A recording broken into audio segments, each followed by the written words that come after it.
Regular meeting of the Marinwood CSD Board of Directors. Welcome all, and public, and Chief, and Luke. Hello there. Tiff, hi.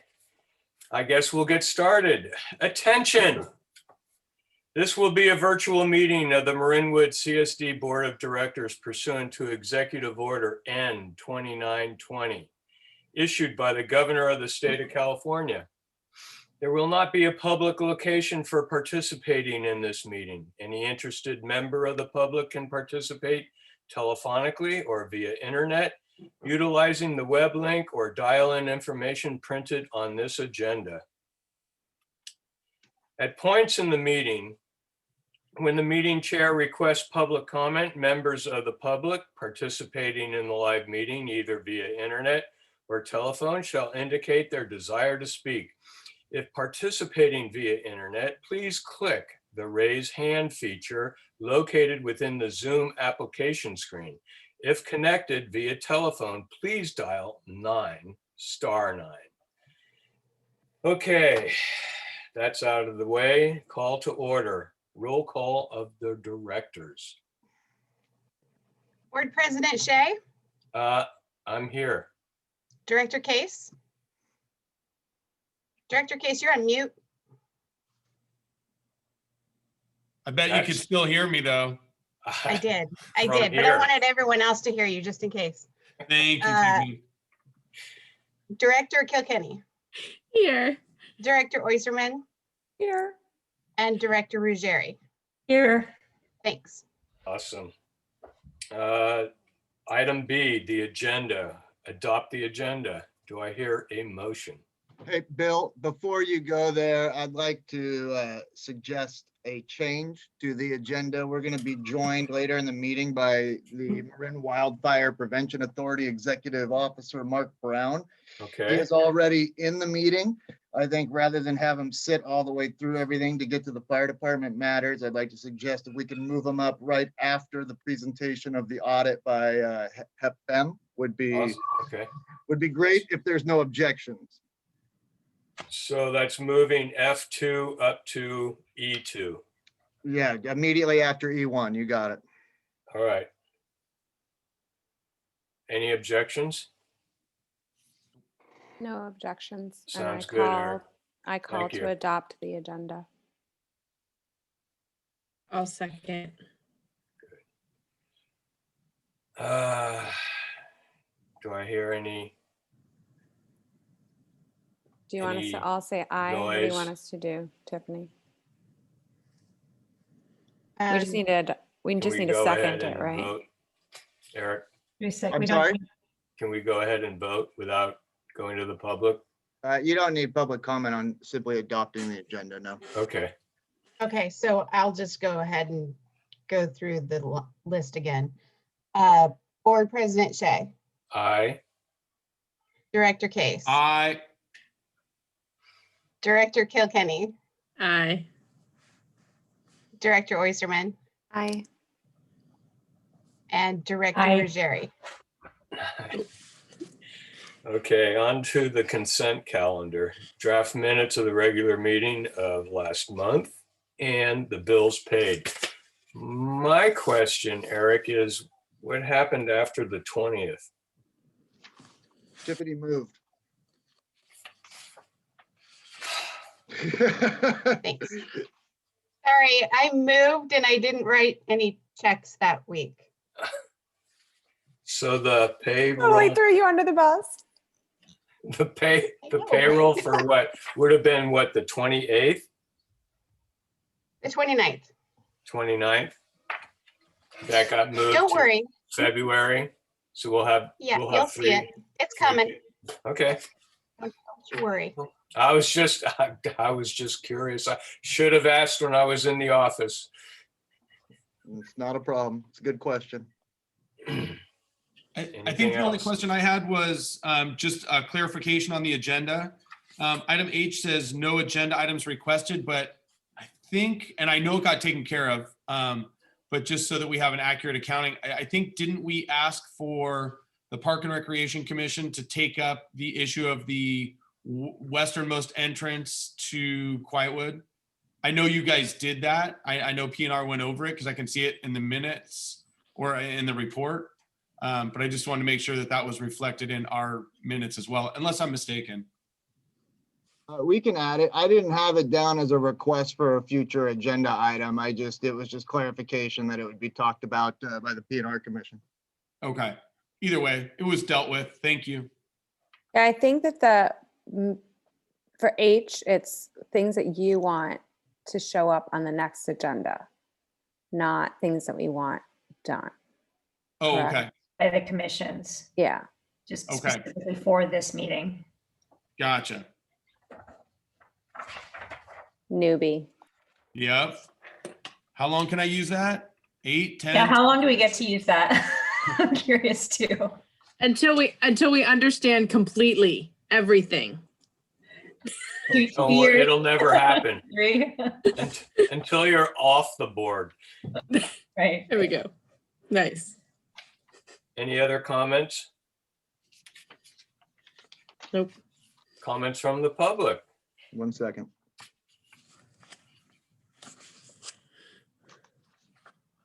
Yes, Stephen, welcome. thank you. Yes, hello. And thank you, Chris, for bringing up the westernmost entrance to the park on Quietwood. I'm very disappointed that it didn't make a discussion item here in this meeting.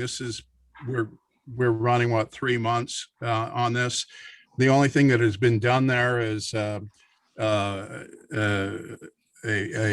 sign has been posted, but it's a very important topic, and it involves the safety of our least able members of the community. And quite frankly, the discussion in the Park and Recreation Commission was insufficient for safety concerns.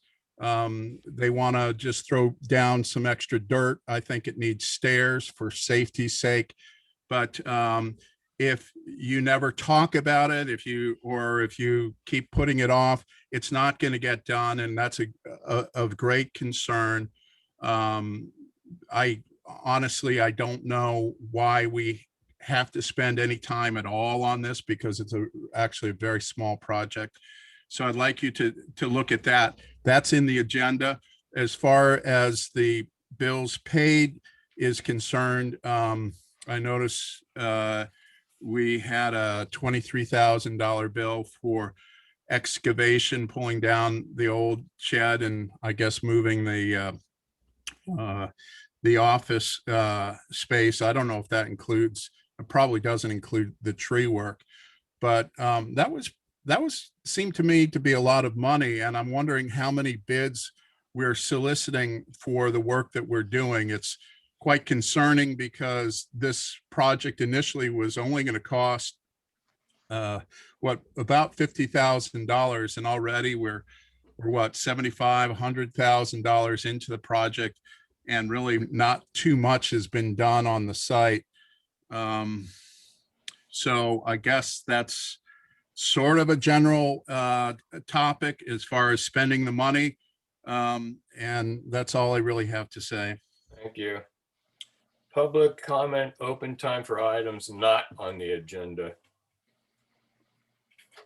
Public. I'm sorry, did we need to vote to approve the consent calendar? Oh, did Or did we? I wrote down the last vote was to approve the move in the agenda. Was that Okay. incorrect? Did You we did have a a motion? Right.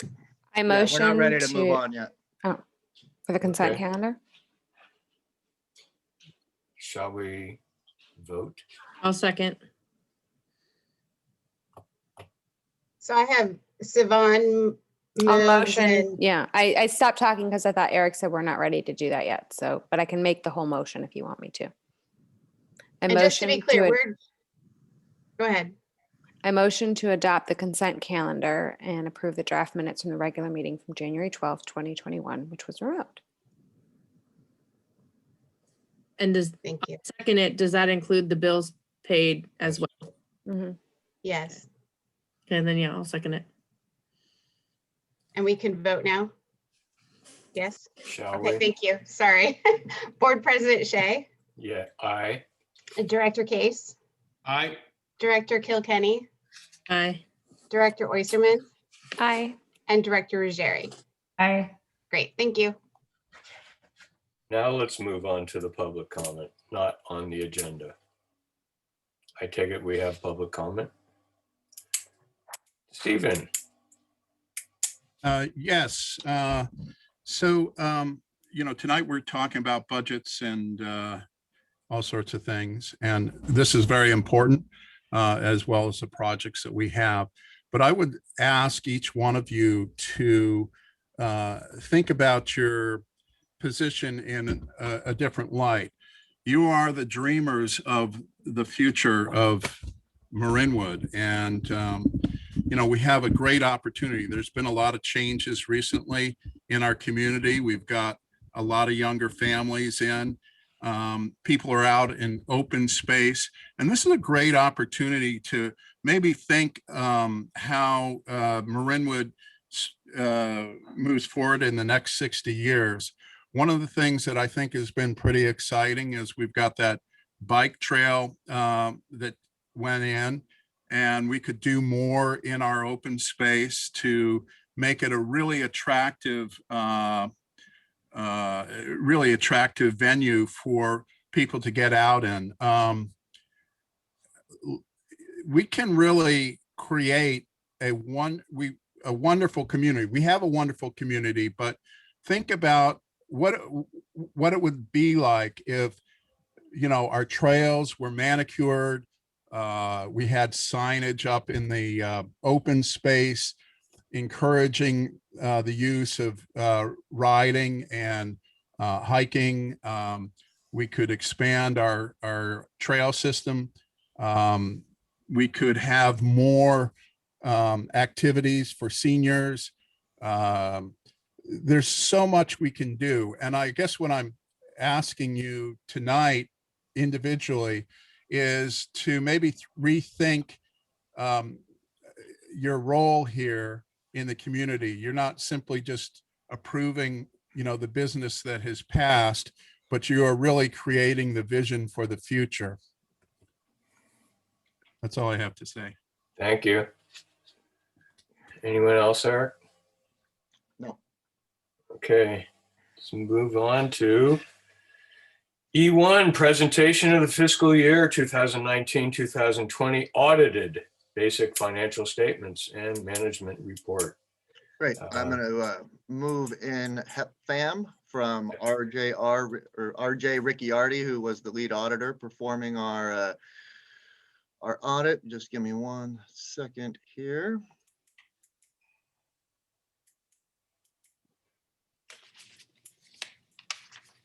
Right. HEP, can you hear me? You're on mute, sir.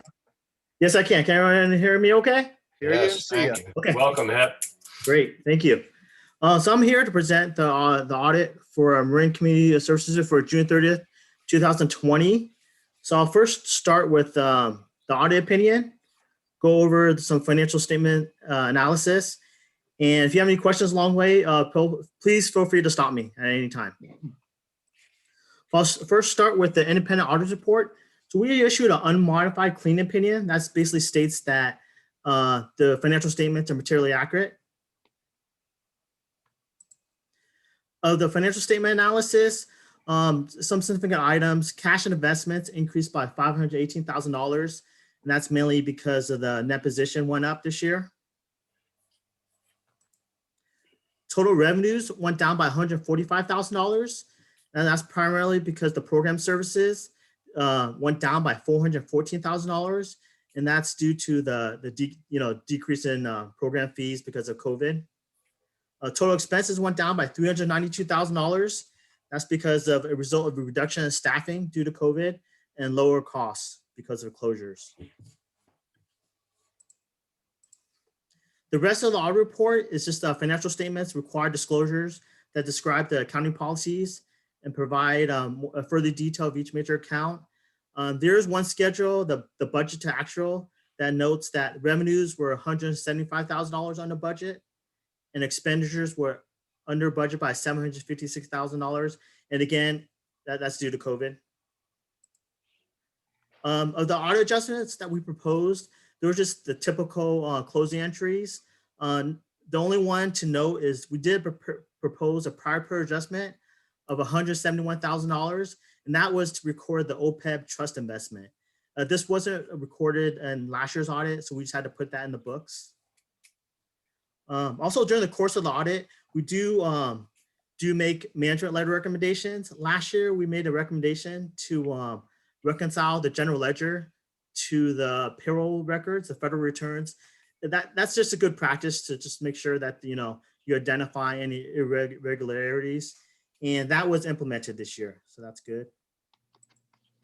In conclusion, I would like to thank Eric and Tiffany for the cooperation and assistance during the course of the audit. We performed the audit remotely this year, so they did a great job of giving me all the information in a timely manner. They had to scan and email me everything. So yeah, everything worked out great.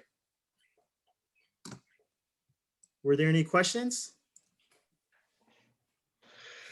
Before you get into questions, if you would, Bill, a couple of things I wanted to note.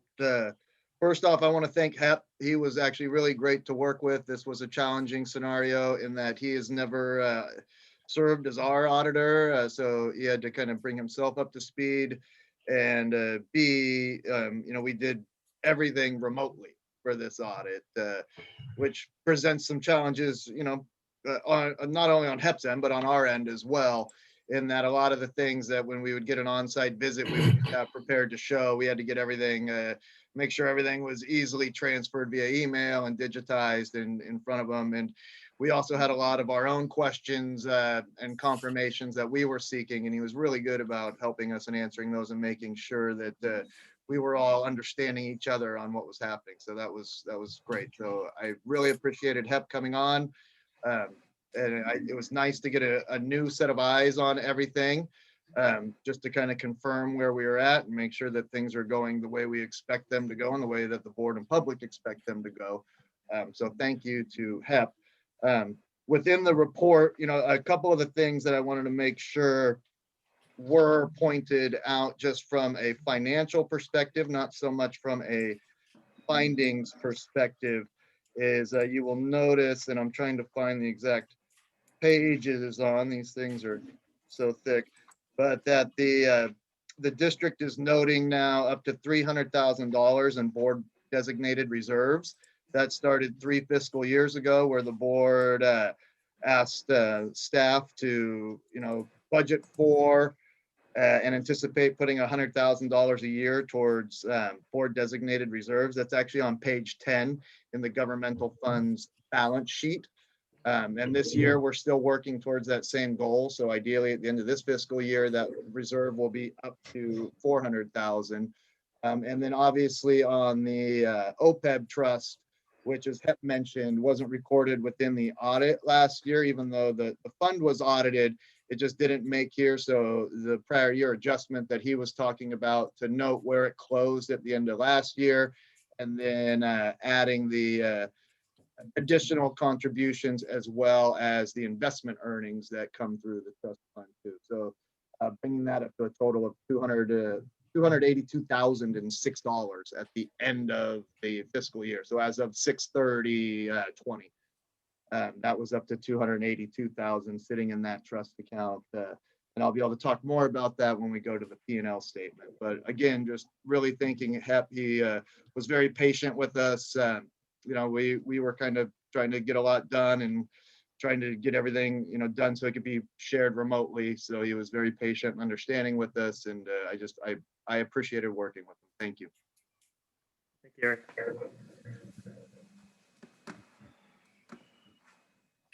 There's any questions? Hep, I'd really like to find out from your perspective, seeing you coming up to speed from the prior year into this fiscal period that we're auditing. it seems to me, just looking at this, that the district seems to be in a much better financial shape than it's ever been. I don't know how you concur with that or not. Yes, Mr. Shea, yeah, definitely. Let me pull up something really quick.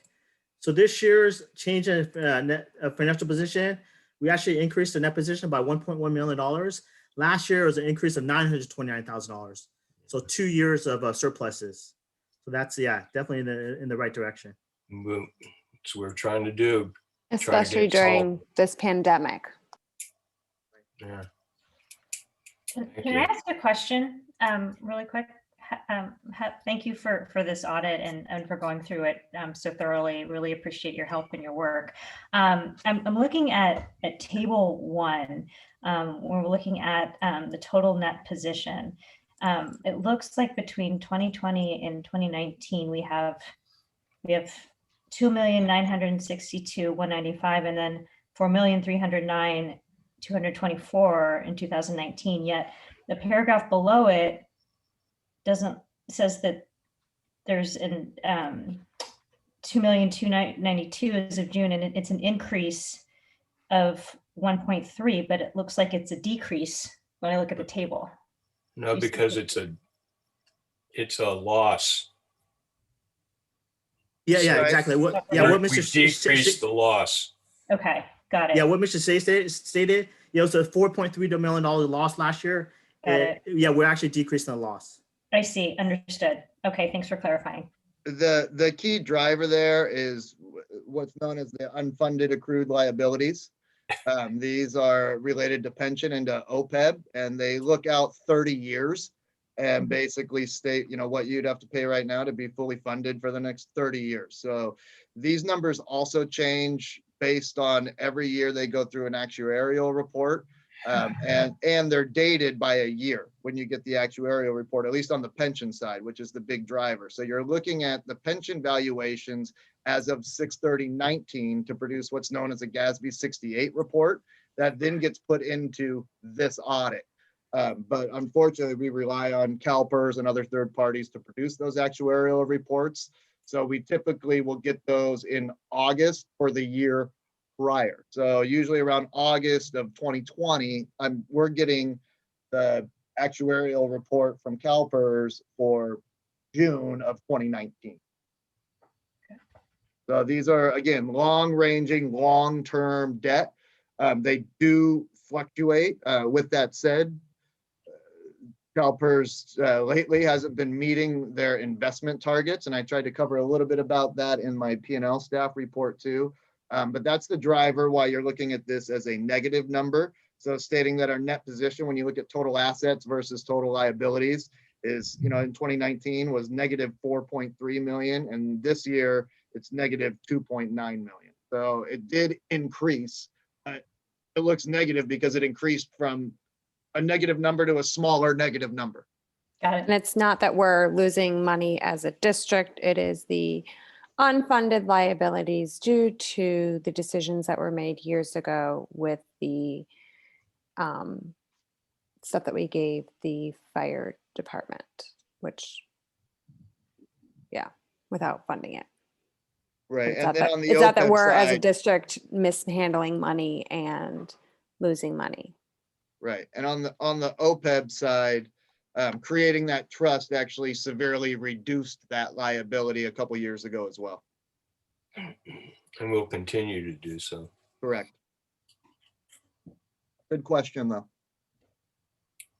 Cool. Eric, can I just ask, is there anything that jumps out in this report that was unexpected for you? No, unexpected, no, just because, we ran our unaudited end of year P&L. It always gets tricky when you start looking at these actuarial reports. So from a net position, that's why I rely on people like HEP to take these incredibly complex reports and make sense out of them into our bigger financial picture. And that's, in all honesty, part of the auditor's responsibility to make sure that those are recorded and reported properly. And I just, all things considered, that, we ended the year in such a unusual way with all sorts of programs being canceled. I feel really good about how we ended the year. This year is another challenge, Chris. I'm not going to say it isn't. And we're looking at, basically a full year of very truncated circumstances. So we'll see what happens. Okay. And I'm curious about how that impacts, like we're about to go into the maintenance building and things like that too. Do you see that this report in any way negatively impacts how we move forward with that? No, I think if anything, it positively impacts it because, Okay. I mean, we did so good, not so good. We performed well. And we performed on the target that we were trying to perform on and actually exceeded that in a lot of ways. I credit staff in a lot of ways for that because they were really judicious with spending, especially once we realized revenue was going to come down to such a lower number. And the fact that we continue to build those reserves, we continue to grow our Measure A funds that are designated towards that project. So, I mean, if you look at it, from a bigger picture standpoint, and to Bill's point that he was making earlier, if you go back 5 years, we were happy to be a few $100,000 ahead at the end of the year. Sure. This year we're $1 million ahead. So even if, or last year, even if this year we say, boy, let's hope we break even, you look at 2 years, that's 500,000 per year, which is still a lot better than we've been doing in a broader historical perspective. Perfect. Thank you. And thank you. I agree. I think you guys as a staff have done a really great job with not only creating good services, but also being budget minded for the long run. Thank you. Cool. I don't know how many more questions we have. Anybody? I'm good, but I think we have somebody from the public. You do have that. Yeah. The only other thing I would bring out is just, reiterating, and Hep touched on it, but there were no observations made and the prior year observation was actually cleared and implemented. So that's always a good thing too. Observations in an audit typically mean that you're not doing something you should be doing or that is recommended as a best practice for you to do. So having no findings is a good standing to be in. Okay, so we're going to accept this, but we're opening it up to the public now. Yes. I don't hear anything else. Yeah. And then when public's done, it'll just be a motion and a second to accept the audit as presented. Okay. And the management report. 1 second. Thank you. Yes, so, we do this year after year, and I tend to be the naysayer.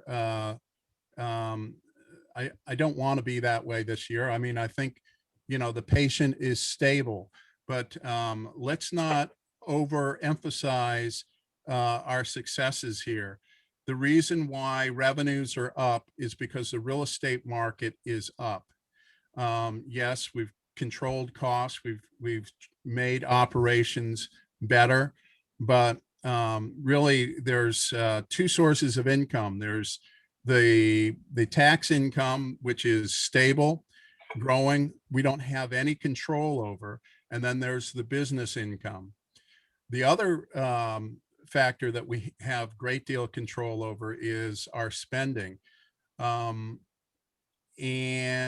because the unfunded liabilities boogeyman hangs over us, as well as capital projects that will be coming up, this does not, I don't think we should be bragging on it. I think we should take what we know to be good news in stride and try to improve our operations, and not be deluded the fact that, we don't have a bill today that we're not going to be in trouble tomorrow. So, hopefully, let's keep doing the right things, but let's not believe the fact that a rising real estate market means and more income, it means that we're doing great. It just simply means that we have a little bit more room.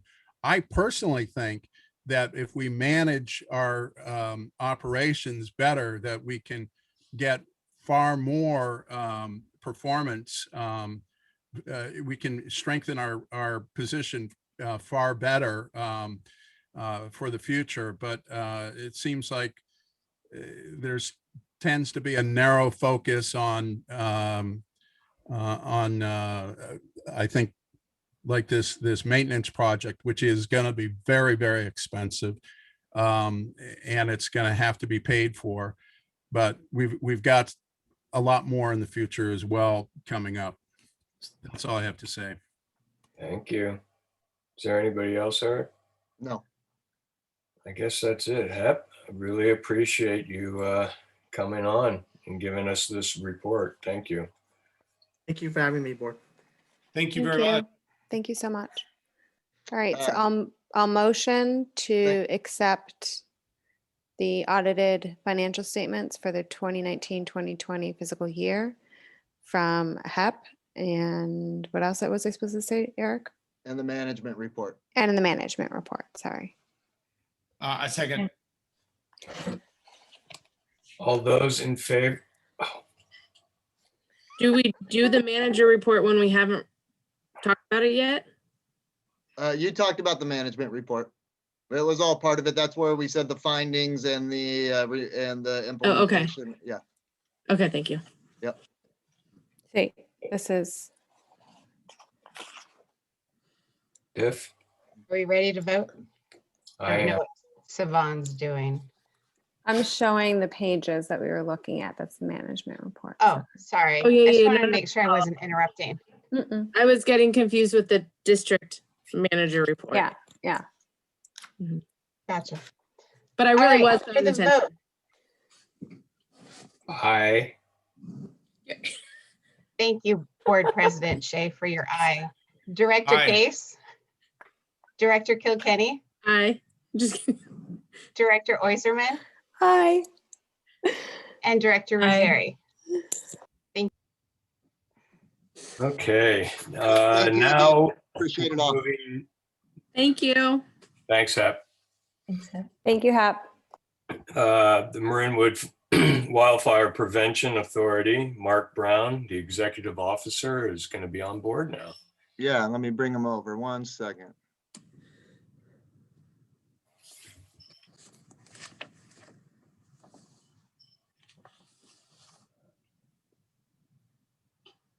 Mr. Brown, if you can hear us when you come on in, there you go.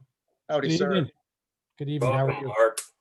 Good evening, President Shea, board members. Thank you for having me, and I appreciate your flexibility for moving the agenda around so I can get in. And man, I'm looking forward to our first audit of the MWPA. Sorry. No, but on a serious note, like it was mentioned, my name's Mark Brown, and it is a distinct pleasure and honor to be the first executive officer for Marin Wildfire Prevention Authority. And just a little bit about myself. I was hired at the Marin County Fire Department in 1991 and promoted through the ranks and retired as a deputy fire chief September 30th of last year, and took the position of the executive officer on October 1st after 8 hours off. I've been very fortunate to have a career where I'm completely passionate about everything I'm doing. I was passionate about being in the fire department, and I am very passionate about wildfire prevention. And that's because I've seen things change firsthand. I've seen how fires burned 30 plus years ago, and I see how they're burning now. And it's been quite obvious for quite some time that we needed to make changes. And this last fire season definitely put an exclamation point on that. And it's clear that we have to take a holistic and coordinated effort to increase the safety of Marin residents. We must act together, the fire agencies, law agencies, local government, land management agencies, and environmental stakeholders. And then I'll say, most importantly, we need our community members to be involved. We need them to be engaged, and we need them to participate with us so that we can make everybody safe. We're going to focus on vegetation management projects in and around our communities. This year, we're really focusing on what we call the house out approach. And that means we want people to focus on what's going on in their house, make it less ignitable, and what's going on in their property. And so when a big fire comes in and embers start landing on their property, we want those embers to land and self-extinguish. And rather than having the land in the plant, that plant gets burning, it starts a house on fire. And then that house creates embers that catches more houses on fire. So if we get people to focus on what's going on their property, we all become that much safer. Each member agency has local mitigation projects that they have been working on, and I'm going to touch on that in a little bit and a little bit more later on about the whole budget process. I will say the voters spoke loud and clear in 2020. 70.8% of the voters voted yes for Measure C, when I think every other tax measure on the ballot failed. So I think that is just an extremely loud message from the voters, and they expect us to get stuff done, and they expect it to be effective, and they expect us to be efficient. We have a great first year, even though we were just an emerging organization. Part of it had to do with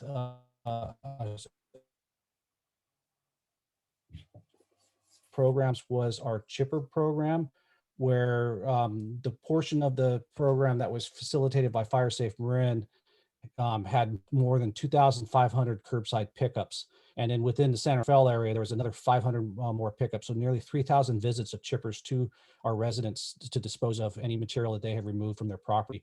And we really see that as a return on investment, because the amount people are paying for the Measure C property tax is far less than it costs to bring a chipper to your house to remove the material or make your own dump runs.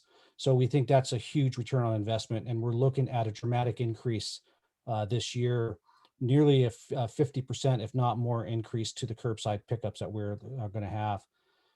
We have a great public education program, again, focusing through FireSafe Marin. And we feel the more the public is educated, the more they will become involved, and then we all become stronger. There's been a lot of talk about our notification systems and having redundancy in that system, because as we know, most of our notifications now are via cell phones. And if there's a power outage, the cell towers aren't necessarily reliable. And we're also finding that landlines aren't as reliable as we thought they were during a power outage. So we have a pilot program using the NOAA weather radio system. It's a decades-old radio system using the VHF radio frequencies. It's tried and true. We purchased 1,000 radios, and we are spreading them out throughout the MWPA jurisdiction to serve as a backup should the cell services go down. Another thing is community awareness and our red flag signage for increased awareness. We're working with our local member agencies and our Firewise community. So when there's a red flag day, there will be signs posted throughout the entire county so people can be aware it's a red flag, and then they can take any preventative steps that they need to take. Maybe they have access and functional needs, and they may have a difficult time evacuating on their own. They may choose to evacuate before a fire ever occurs, or at least, excuse me, have their bags packed, loaded in the car, and they're ready to go, and it'll make it that much easier for them. Another important aspect is our environmental compliance. The voters did make it clear that they wanted us to do things in an environmentally sensitive way. We don't want to cause more damage than what a fire would have caused. So we're continuing to work with all of our environmental partners to make sure that we are ecologically sound. And then you probably all saw the recent grand jury report and some recent articles in the IJ about some shortcomings in our evacuation systems, mostly through coordination, and also what are we doing to the road infrastructure. So MWPA has funded the use of Zone Haven evacuation management platform. It's a system that's being used across the Bay Area. It's been used in several large fires, and it's very effective. We had a system in place already. It was a static system. We developed it in 2016, and Zone Haven is taking that the next step forward. It's making it dynamic, and it includes traffic management, which we never had before. We are also funding an evacuation study, and that's what's going to evaluate all of our evacuation routes and enable us to prioritize the route so we can be strategic about the work that we're doing on evacuation routes. Excuse me. My apologies. So our budget structure is, we call it our 60-20-20. 60% is for core projects throughout the entire jurisdiction. 80% of that core money must be spent where it was gathered. 20% is for defensible space evaluations, and 20% goes back to local mitigation projects. The Marinwood local mitigation projects for this last year were a goat grazing project, which has been completed, and a defensible space and fuel break around Marinwood properties, and that project has been initiated. And if you have any questions, I'm happy to answer them for you. Anybody? I think we've touched on the NOAA radio thing, Mark. First of all, thank you very much for coming out tonight. Are those going to continue to be distributed? I know that was kind of a pilot program. What's the phase 2 of that looking like? Great question. Phase 2 is going to look like that we'll start using it during some of our evacuation exercises and see how effective they are, and then we can evaluate what phase 3 would look like to see if it's a viable solution. And to be clear on that, also, this is kind of on me. I keep forgetting. So Mark, so that you know, we have a fire commission that has 7 seats, and then obviously the 5 seats on the board, and everybody in our commission and our board has agreed to participate in the pilot study as well. So and admittedly, I need to get the radios to our board. Our commission has them, but I haven't gotten them to our board members yet. But I will. And certainly before any of those other things really start coming, where they start studying and looking at how effective they are at getting some of these alerts out, such as the evacuation drills and so on and so forth, will certainly come. You know, and I do want to mention, and I apologize for not bringing it up the first place and seeing Chief White on the screen, is that your partnership with San Rafael is, in my opinion, when it comes to the MWPA, is serving you well. You obviously have Director Shea and Eric on the board and operations committee respectively, but Chief White's staff is representing Marinwood with the advisory technical committee. And I'll give a shout out to Quinn, Chief White. She is amazing. She gets a lot of work done, and you guys are lucky to have her supporting Marinwood CSD for sure. I've said it often. Quinn might be the hardest working person I've ever met. I would not argue that at all. Yeah. And then Mark, if you would, one question that came up was people wanted to know, and I didn't quite, I think this is a good forum for it as opposed to through an ops meeting. And I don't expect you to have an answer immediately, but we have a lot, things like Zone Haven or things like these dynamic evacuation things. When you lose cell service or more so power, and you still maybe have cell service, there's a lot of dead zones, and there's a big dead zone here that gets, very limited, like maybe one provider actually works, and it's not the major AT&T, Verizon, Sprint providers. So I don't know if that's something that is being talked about or can be talked about and thought about, and I'm happy to kind of broach it at a ops committee meeting when we meet. Just looking at in terms of being able to get alerts out, being able to guide people through the event, recognizing that there's just so many people don't even have home phones anymore, and a lot of those who do are using voice over IP technology, which when the power goes out, that's gone, because you basically have no internet.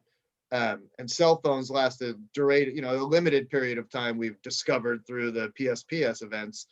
But these dead zones, they have no cell phone at all. So, a lot of that has kind of come up, and I don't know if there's a chance. Lobbying isn't quite the right word, but I can't think of a better one, on some of these larger carriers to say, hey, you need to get out there and provide better coverage, and this is what we're doing, and this is why you need to do it. I agree that there needs to be improvements in the cellular network, not just filling in the gaps, but its resiliency and power outages. And, quite frankly, I think you're right. Lobbying is part of that. However, I think public safety, fire, law enforcement, myself included, we've forgotten some important messaging that we need to provide to public. That the reverse 911, the alert Marin through your cell phone, through your internet connections, those aren't our primary notification tools. When it comes to evacuation, our primary notification tool is law enforcement and fire service coming up through the neighborhood, telling people to leave.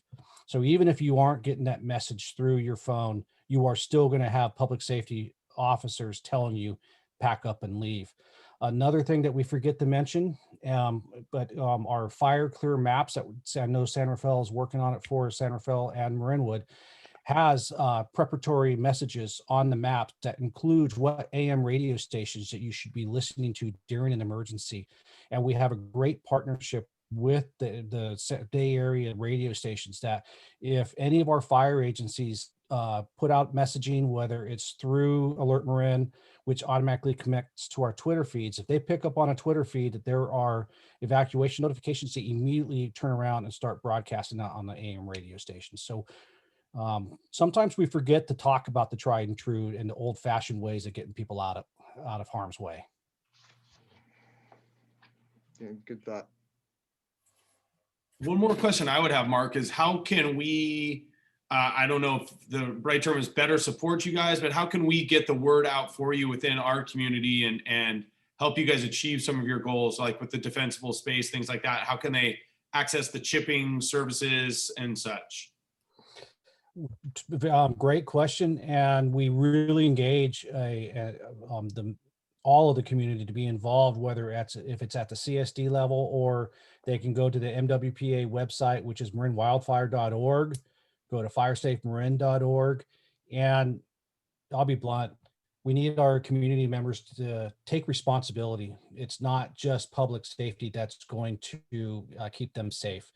They have to keep themselves safe. They have to be prepared. And that means preparing their homes for fire safety. And the more you can drive the message that there are individual responsibilities that they need to take care of themselves, and we're here to support them, the better off we'll be.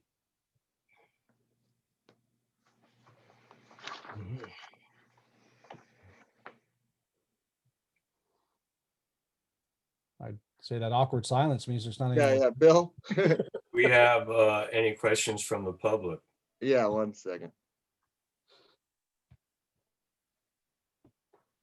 Yes, hi, Chief Brown.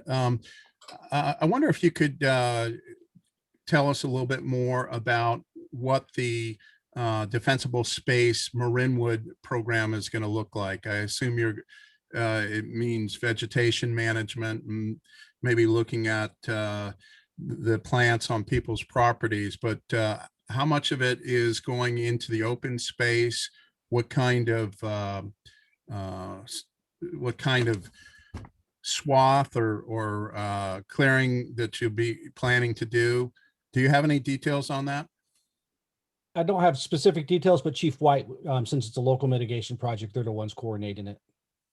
Okay, thank you. Mr. Nessel, I'll be reporting on these things in future meetings, given the fact that we're working on our 2021 work plan. So that information will be coming forward in the near future.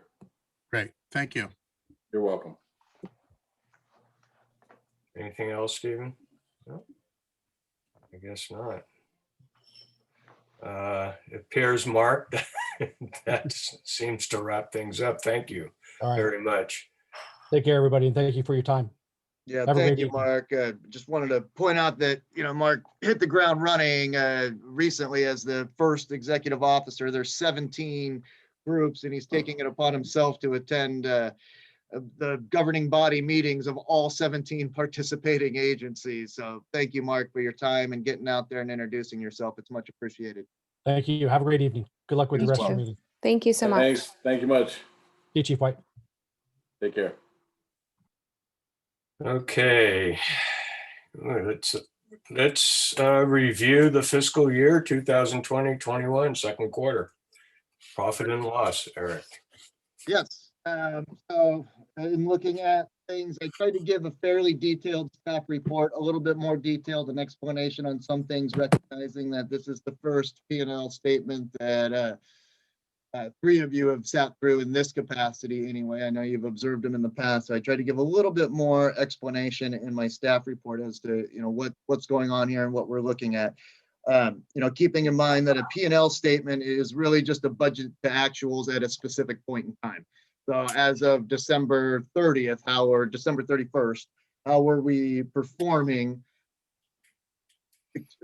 on actual revenue and expenditures as opposed to what we had budgeted out? A couple things I wanted to point out in the staff report are that, keeping in mind, again, this is just a snapshot at a point in time.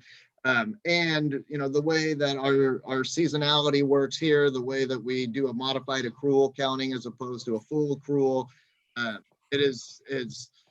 it's not supposed to look like every account should be at 50% of what it was budgeted to be. It just doesn't work that way. A lot of the spending happens later in the year, or some is very heavily front loaded in the year, depending on what it is.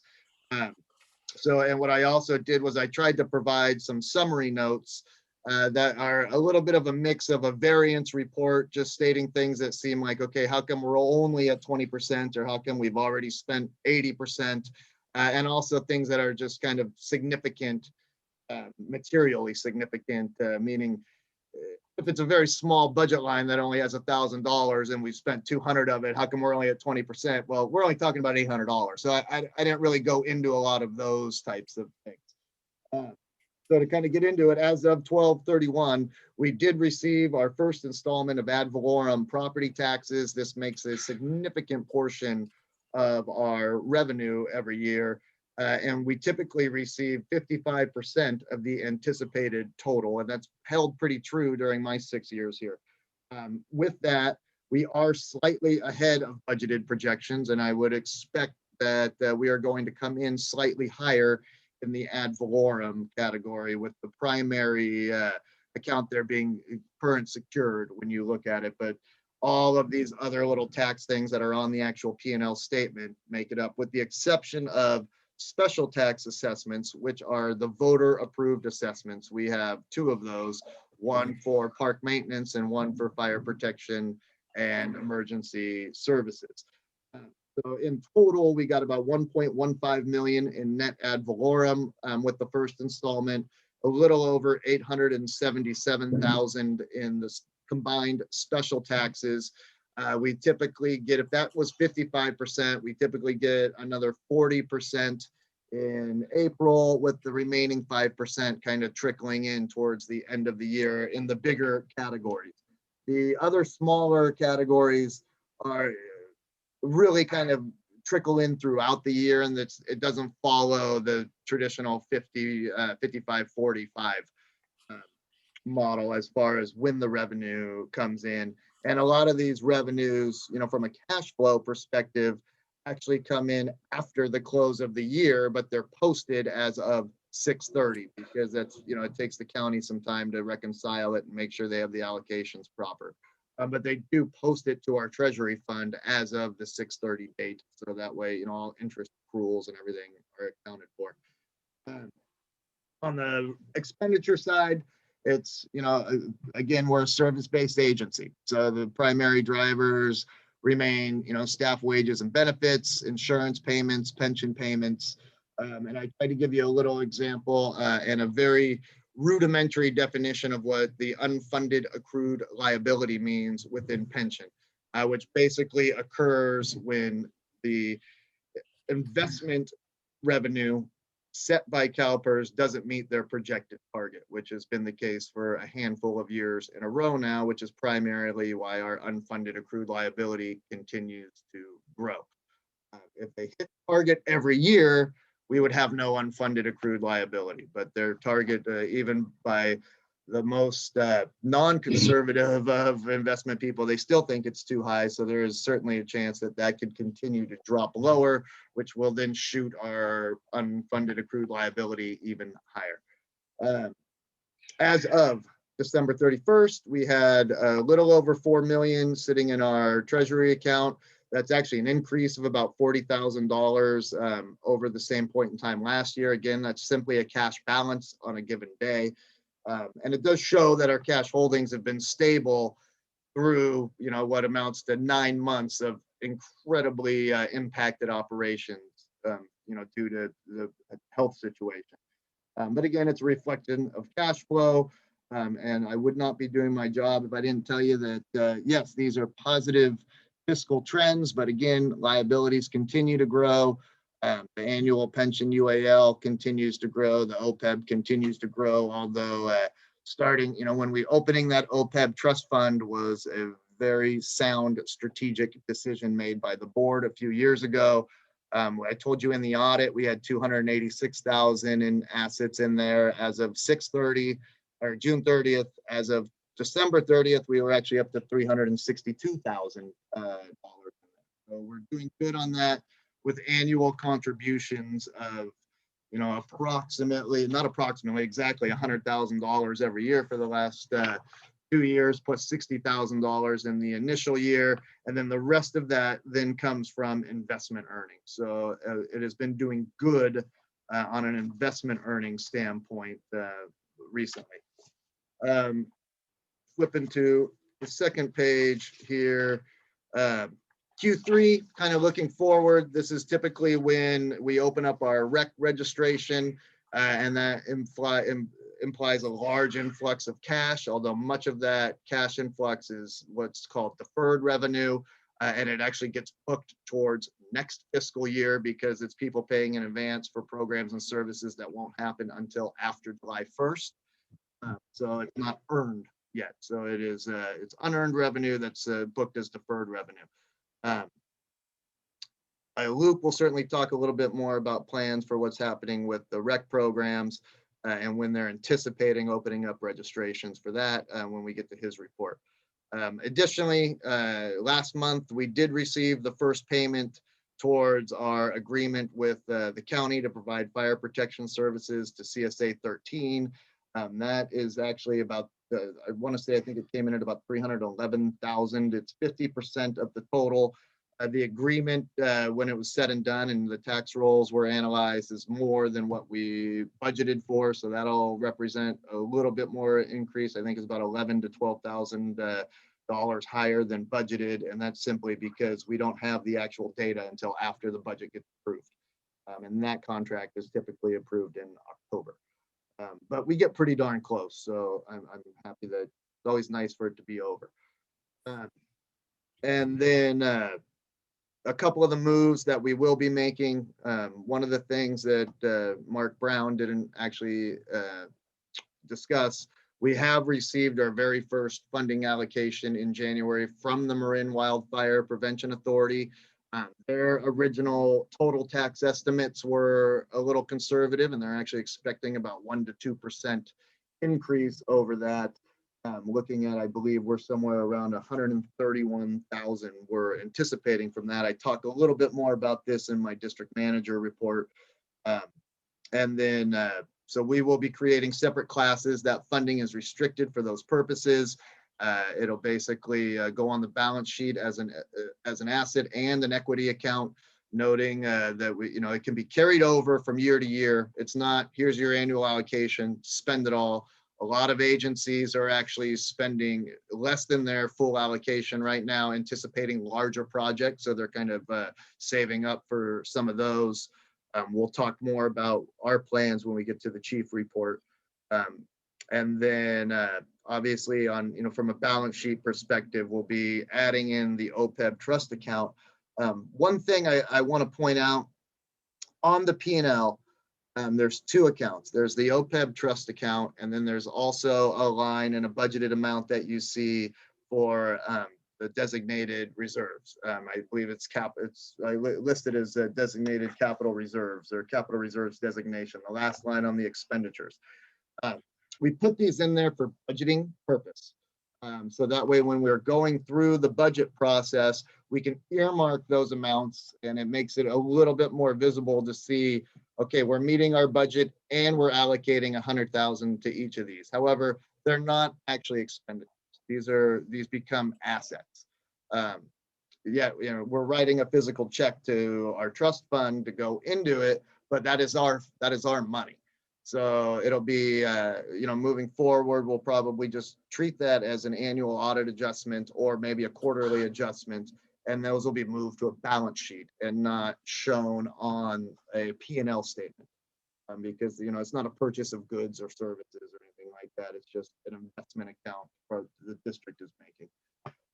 With that said, if there's any questions on any of these numbers, I'm happy to answer those the best I can. If there's any questions about any of the summary notes that I put on the back page of this, I'm happy to go over that. This is where we expected to be. at this point in time. Last year, we were a little bit better just strictly from a net revenue gain standpoint, but that was because we had also received that CSA 13 payment in December last year. So that, again, represents over $300,000, which flips the table real quick. But that did come in January as in accordance with the agreement. But we are on track. I feel good about where we are, especially knowing that many of our rec programs are really starting to come up into play now, especially with the second half of the fiscal year. Restrictions starting to ease, cohorts starting to ease to some degree, us being able to do more. And then we've got summer coming up. So but yeah, that'll bring in a nice infusion of cash. 4th of July pancake breakfast. I seriously doubt we'll be No. happening. Virtually. Here, I'll make you pancakes. You want to eat them? That's how they're going to be. But seriously, I just want to thank you, Eric, for spending all the time doing this, and for staff being so judicious over this last interesting year with spending and making sure that what we do spend really counts, and for really helping us put away money every year and being so stable in an unstable situation. So profound. You are welcome. Stability is a good thing. I have a question. Yes. You mentioned that there is certain income or taxes that is designated just for park and what's the other one, rec, like certain amounts? Fire. We have two Park and special fire? assessments that are voter approved. So they go onto the ballot and they have to be approved by 2/3 of the voting public within Marinwood. How do I know that amount? How would I know what amount that I'm looking for, and how would I know that it's spent in the correct line item? Well, it's part of the audit, so they make sure it doesn't go to a Correct. specific item, it goes to a specific department. So Okay. if you flip these pages, and let's use the park department as an example. Okay. Because the district page is a roll up, and then I break this down by department for you. So if you add up all the department pages, it equals the district page. If you look at account number on the park page, I'm looking at page 4 of 10. It's Yep. account number 4120610. Special tax assessment. Yep. Okay. We've received 216,000. We have anticipate receiving 392,000. However, if you look on the expenditure side, the entire budget of the park department, we're expecting to be closer to $800,000. So all of that money, it's a pretty easy audit in that we're spending a lot more on park maintenance services than that money is bringing in. And it's the same situation for fire service as well. These do not cover by any stretch the entirety of the cost of the service, but they certainly help us to provide the service. True, but is it designated for any specific job No. or task, No, or it's just the whole department itself? Yep, to support the Okay. department. Okay, thank you. You got it. Mhm. Any more comments? Comments from the public? 1 second.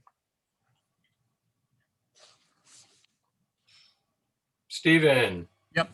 Thank you.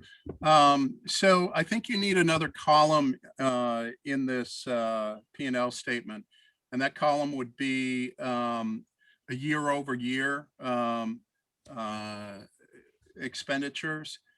That's really the only true way to understand what has been spent. You see, I guess when you say budget, that's for the entire year, as I understand it. Is that correct, Eric?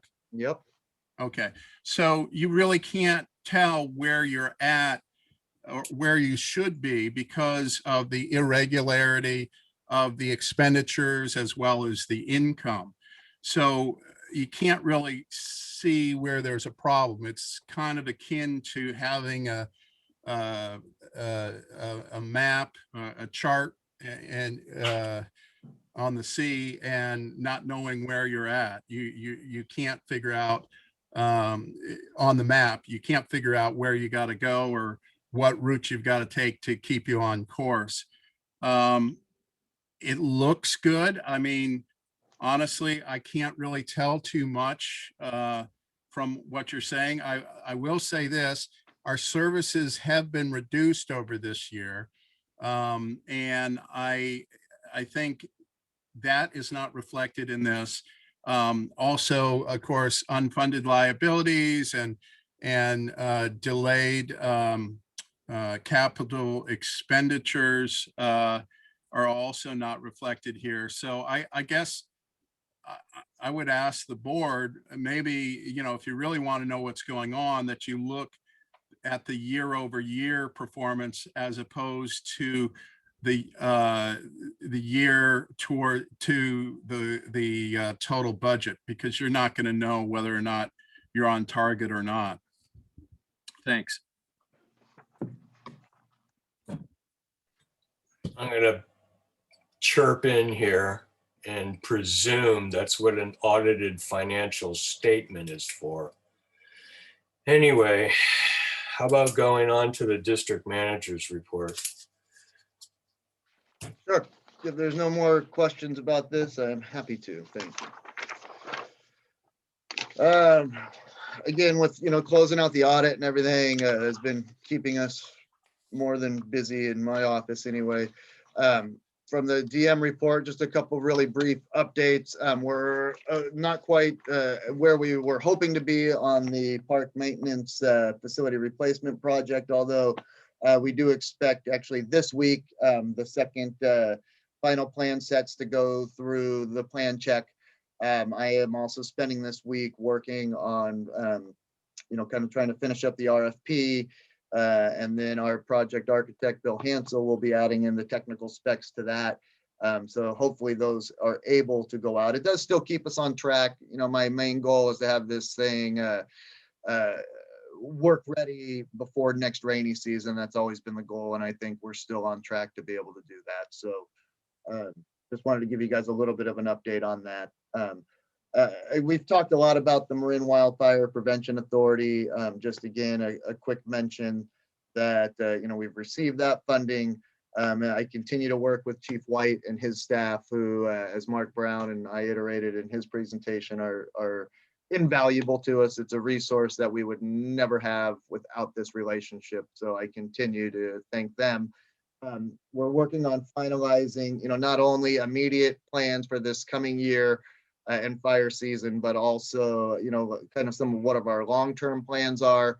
Of the immediate plans, some of those, what, you know, are recurring. You don't just get to go in there and do some work one time and it's done forever. You know, what are the things that should be done every year versus every 2 or 3 years versus every 5 years? And when that is finalized and come together, it's our hope that next month we're actually going to have a combined joint commission meeting with both the fire and the Park and Rec Commission, where we'll go over those plans with them and share them with them and our thought process behind it, the treatment procedures behind it.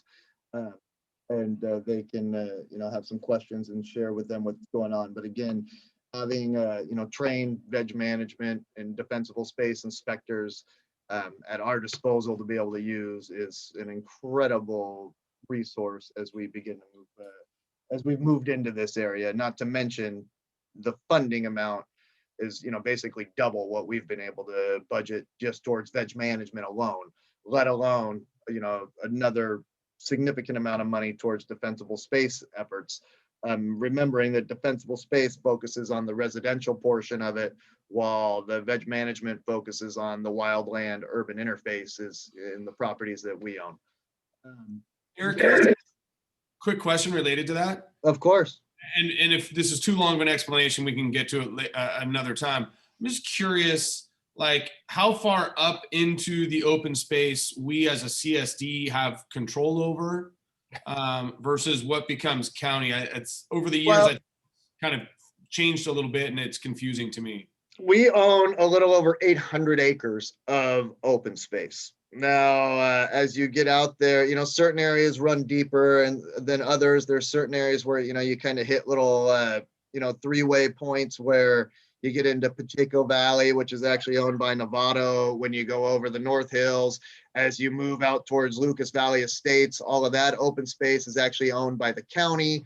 There's swaths of open space behind CSA 13 that is actually owned by CSA 13 / the county. And then nothing on the other side of Lucas Valley Road is ours. There's other spots like behind Ellen Drive, that kind of borders, that is actually private property slated for development.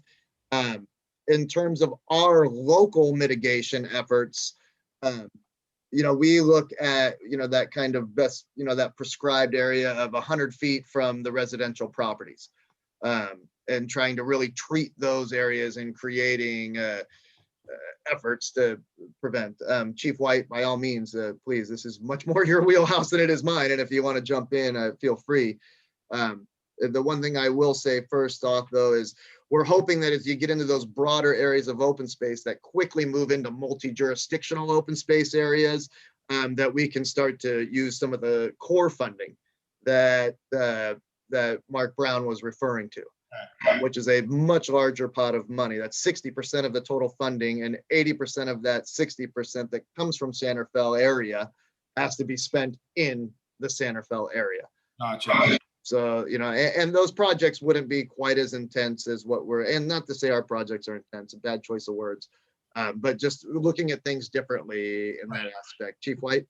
No, you're absolutely right. Those projects, they are important. However, our priority is the house out approach that we've been talking about, 0 to 5 feet, 0 to 30 feet, and then 0 to 100 feet. And we think that's going to provide that protective perimeter around every property, even if embers do happen to fall in, as Director Brown spoke to earlier. So Eric he's right on point with everything he said. Really doesn't even need me here tonight. I think I'll bow out.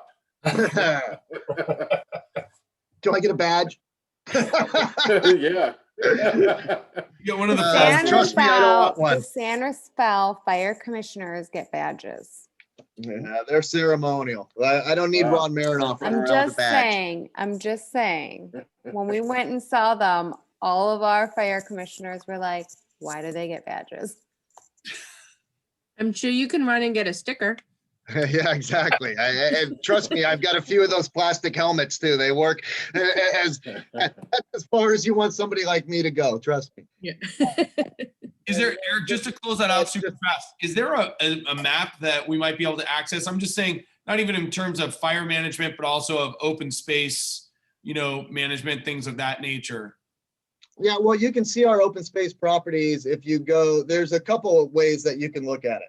One, if you look at it online, if you go to marinmap.org and you kind of zoom into this general area, each parcel is clickable within there, and then you can identify the property owners. So you can kind of see how so many of these larger open space properties are subdivided. And then we have a static map on our website that shows our open space, where our trails are located, so on and so forth. If you just go to our website and go under the park department, it's pretty easy to find. Okay, cool. Awesome. Thank you. Yep. The only other note I had in here was I'm happy to report that after what's been a strenuous downtime for meetings of our local fire service working group that is kind of being facilitated through LAFCO as a result of their municipal service review. This group has gotten back together. Chief White and I were both in the meeting, as well as some other representatives from city management of Santa Fe, as well as the county, trying to get this, get the wheels back on the bus here. Understandably, this took a pretty long hiatus last March, when all focus turned to not only COVID prevention and relief and safety efforts, but also knowing the people who are here are also the people who are heavily responsible for budgeting and things like that for the city, the county, and our district. That focus just kind of shifted, but we're back on track. Our first meeting was a lot more of, okay, where did we leave off, and where are we at? It's been a while for everybody, so I'm just people were all very much willing to get back to the table. So that's just kind of looking at the bigger picture of fire service delivery in the San Rafael area. So that's, going to be quite a process that has a lot of technicality and legality to it. So our job there is we're just trying to compile all of the information, have the facts, get some options put together that can then be presented to our respective decision makers, which in our case is the 5 of you. So I did see that you mentioned one of those things is the singular fire agency, which I know has been discussed for, off and on for a long time. Yes. What would be, and I realize there's a huge process here and you guys are just restarting it. What would be the steps of that process?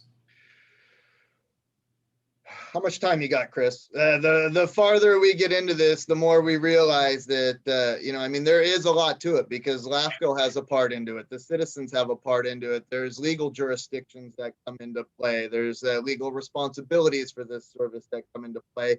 And then a lot of it depends on what direction we go. Is this a contract for service? Is this a dissolution of responsibility for this service by an agency?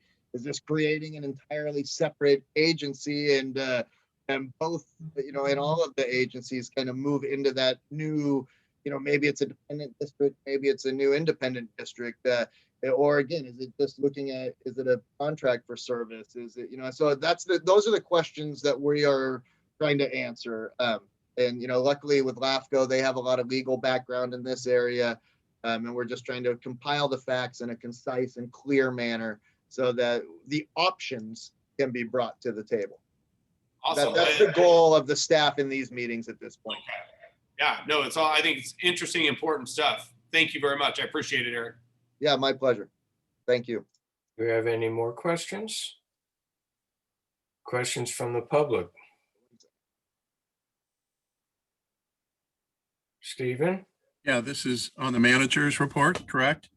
Correct. Okay, so there are two problems that we've brought up many times, the citizens, and they have not been addressed. I don't know when you plan to address them. I hope you address them before you get too far along on the maintenance project.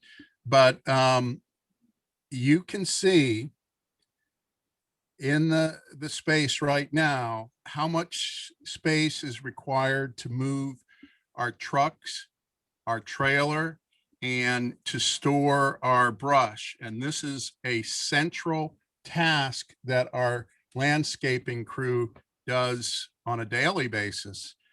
I don't see how it's going to work with the way that you've situated, that the building is situated currently.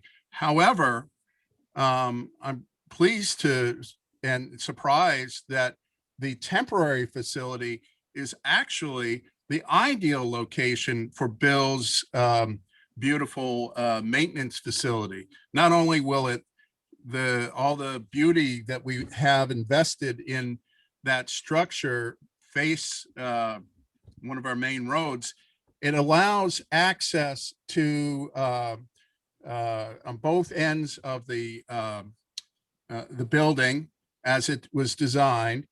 And we still have that space, where the horseshoe pit is to move around our trucks. It's a much better location as far as keeping the flow of the park. I realize you probably haven't considered this, but before we break ground, maybe this is something that really should be looked at, because I'll tell you, you can't fool Mother Nature. You can't move when a truck requires 50 feet, 55 feet to turn around. You've got to obey that, just like the fire trucks that need a certain width on the streets to access the neighborhoods. We need a certain amount of space for that truck, and the current design does not address it. And of course, the other really important thing is the community needs to be on board with how much you're spending here. It has not ever been made public. I will ask you again tonight to report on it. I don't expect a different answer, but and honestly, I don't know what your personal liability is on this, but it seems to me that ethically that you guys aren't doing your duty if you're not communicating with the public and telling them how you plan to spend our money. So few comments. That's all.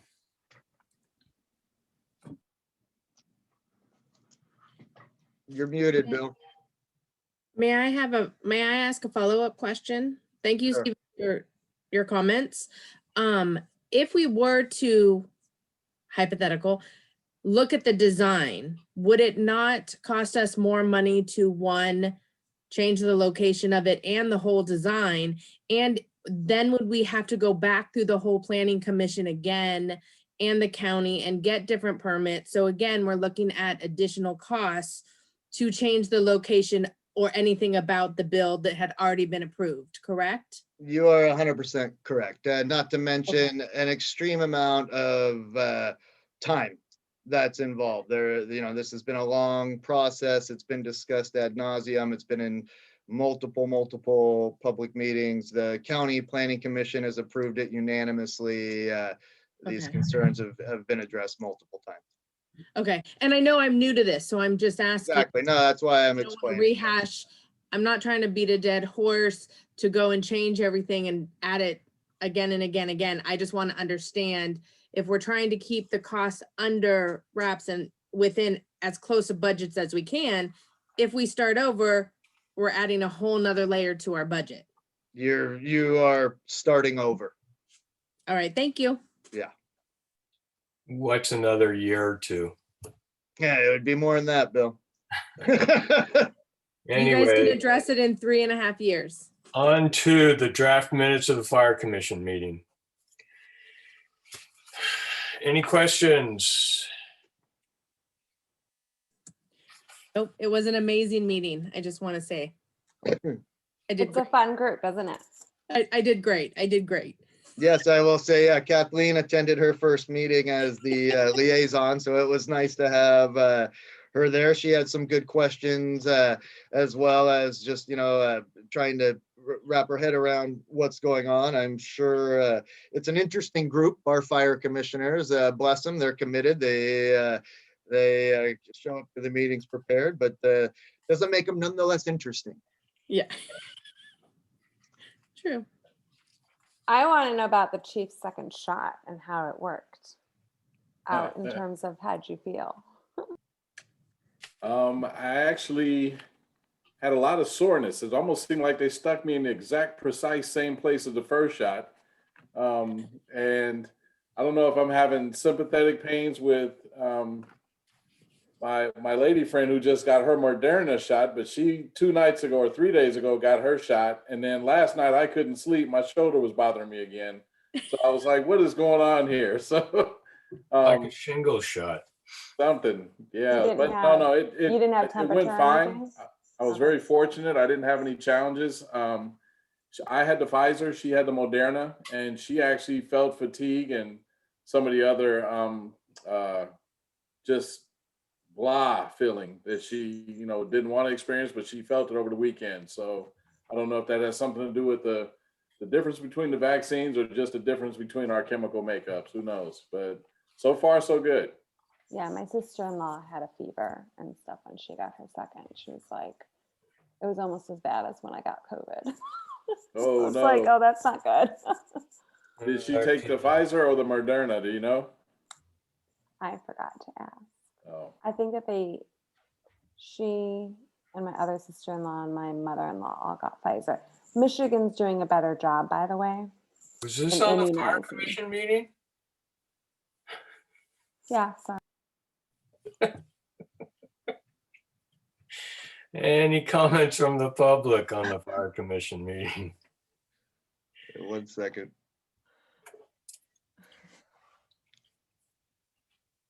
Stephen? Yeah, it just, a quick question. You know, I forget how many people attended that meeting, but I don't know. I think Eric is having some challenges with Zoom because normally every Zoom meeting I've been in, participants are shown either through their video link or a black box showing their phone number, or their name, or however that they log in.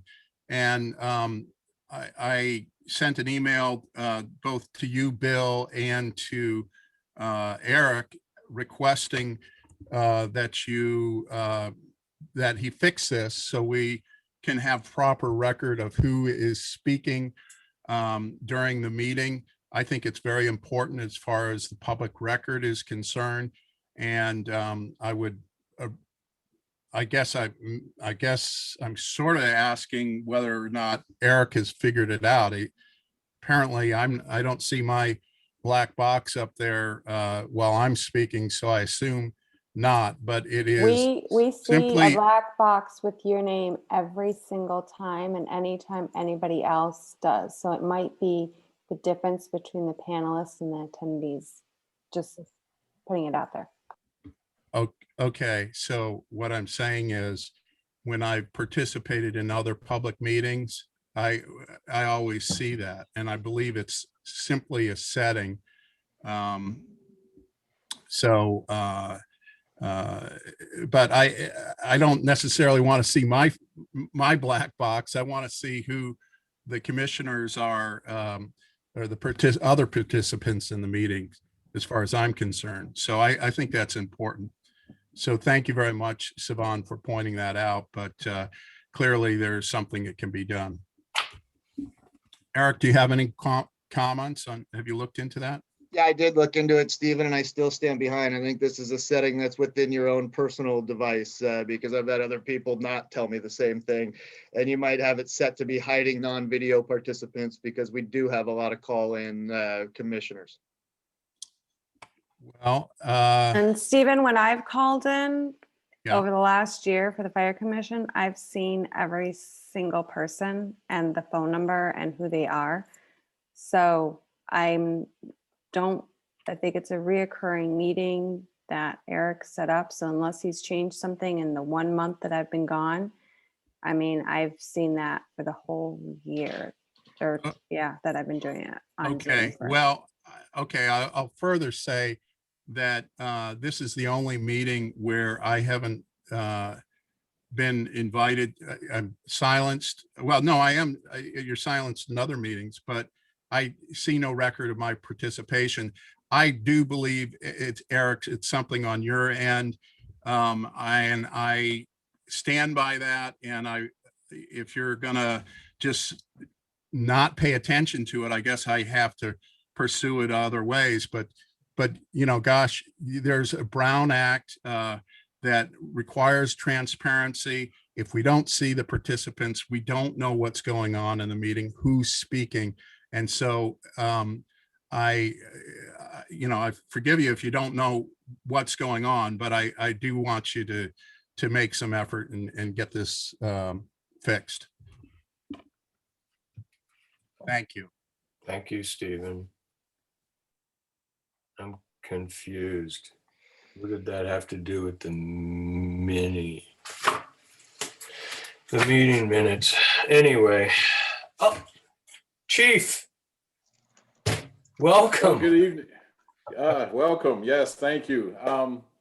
Good evening, everyone. I'm pleased to be here with you again this evening. I'll try to condense some of this report, especially since Eric and Director Brown both covered some of the information regarding the expenditures and the reimbursement checks that we received. So I'm going to skip over that and speak to the fact that with the Marin Wildfire Prevention Authority, there is a draft request for proposal for an environmental services expert. And we anticipate this individual and or firm will be able to directly assist the various agencies with their environmentally sensitive evaluations for their projects. And so using this staff member or these individuals is going to be very helpful to ensure that we're in compliance with CEQA and other best practices moving forward. So we're looking forward to that individual being available to all agencies, not just specifically to Director Brown and his administrative staff. With that, I think Director Brown spoke about Zone Haven briefly, and I have to say that I'm really excited. They've begun their work this month, and they're anticipated to finish sometime in May. This is a group of individuals who have actually been working quite some time in the region with multiple counties to develop tools for their counties to have an evacuation management platform. It helps them during real live events as well as during training and simulations. And so this tool works kind of in concert with WACE and other information to provide incident commanders with real-time situational awareness and decision-making ability on when to actually perform an evacuation, what zones, and or if a mass evacuation is required. So look for more information regarding Zone Haven and how it's going to be effective towards addressing the needs that we have when it comes to feeling empowered and understanding and having good information at hand. The 2020 Marin Community Wildfire Protection Plan, CWPP, was released, and I got to tell you, it's a very large document, but it's full of excellent content. And so you want to know more about things that are happening directly pertaining to your community, I encourage you to go to their story map, and that's at the website, www.firesafemarin.org/CWPP. So if you get a chance, just kind of peruse through it. There's gonna be a lot of valuable information there. In conjunction, I also recommend that if you haven't already done so, Fire Safe Marin provides a monthly newsletter, and they've got excellent content, and they've updated a lot of the website content. They've also updated their library to now include some 70 plus videos from what I understand. So there's more information about upcoming workshops, and if you want to sign up for that newsletter, simply go to firesafemarin.org, click on the red button on the landing page, and subscribe to our newsletter.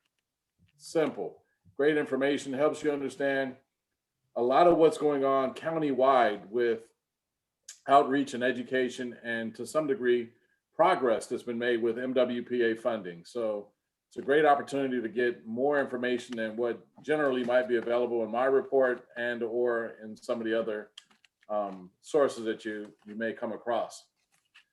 COVID, this information is not in my report, but I want to just speak to it briefly because I think it may be useful information, or even if not useful, it's just good to know.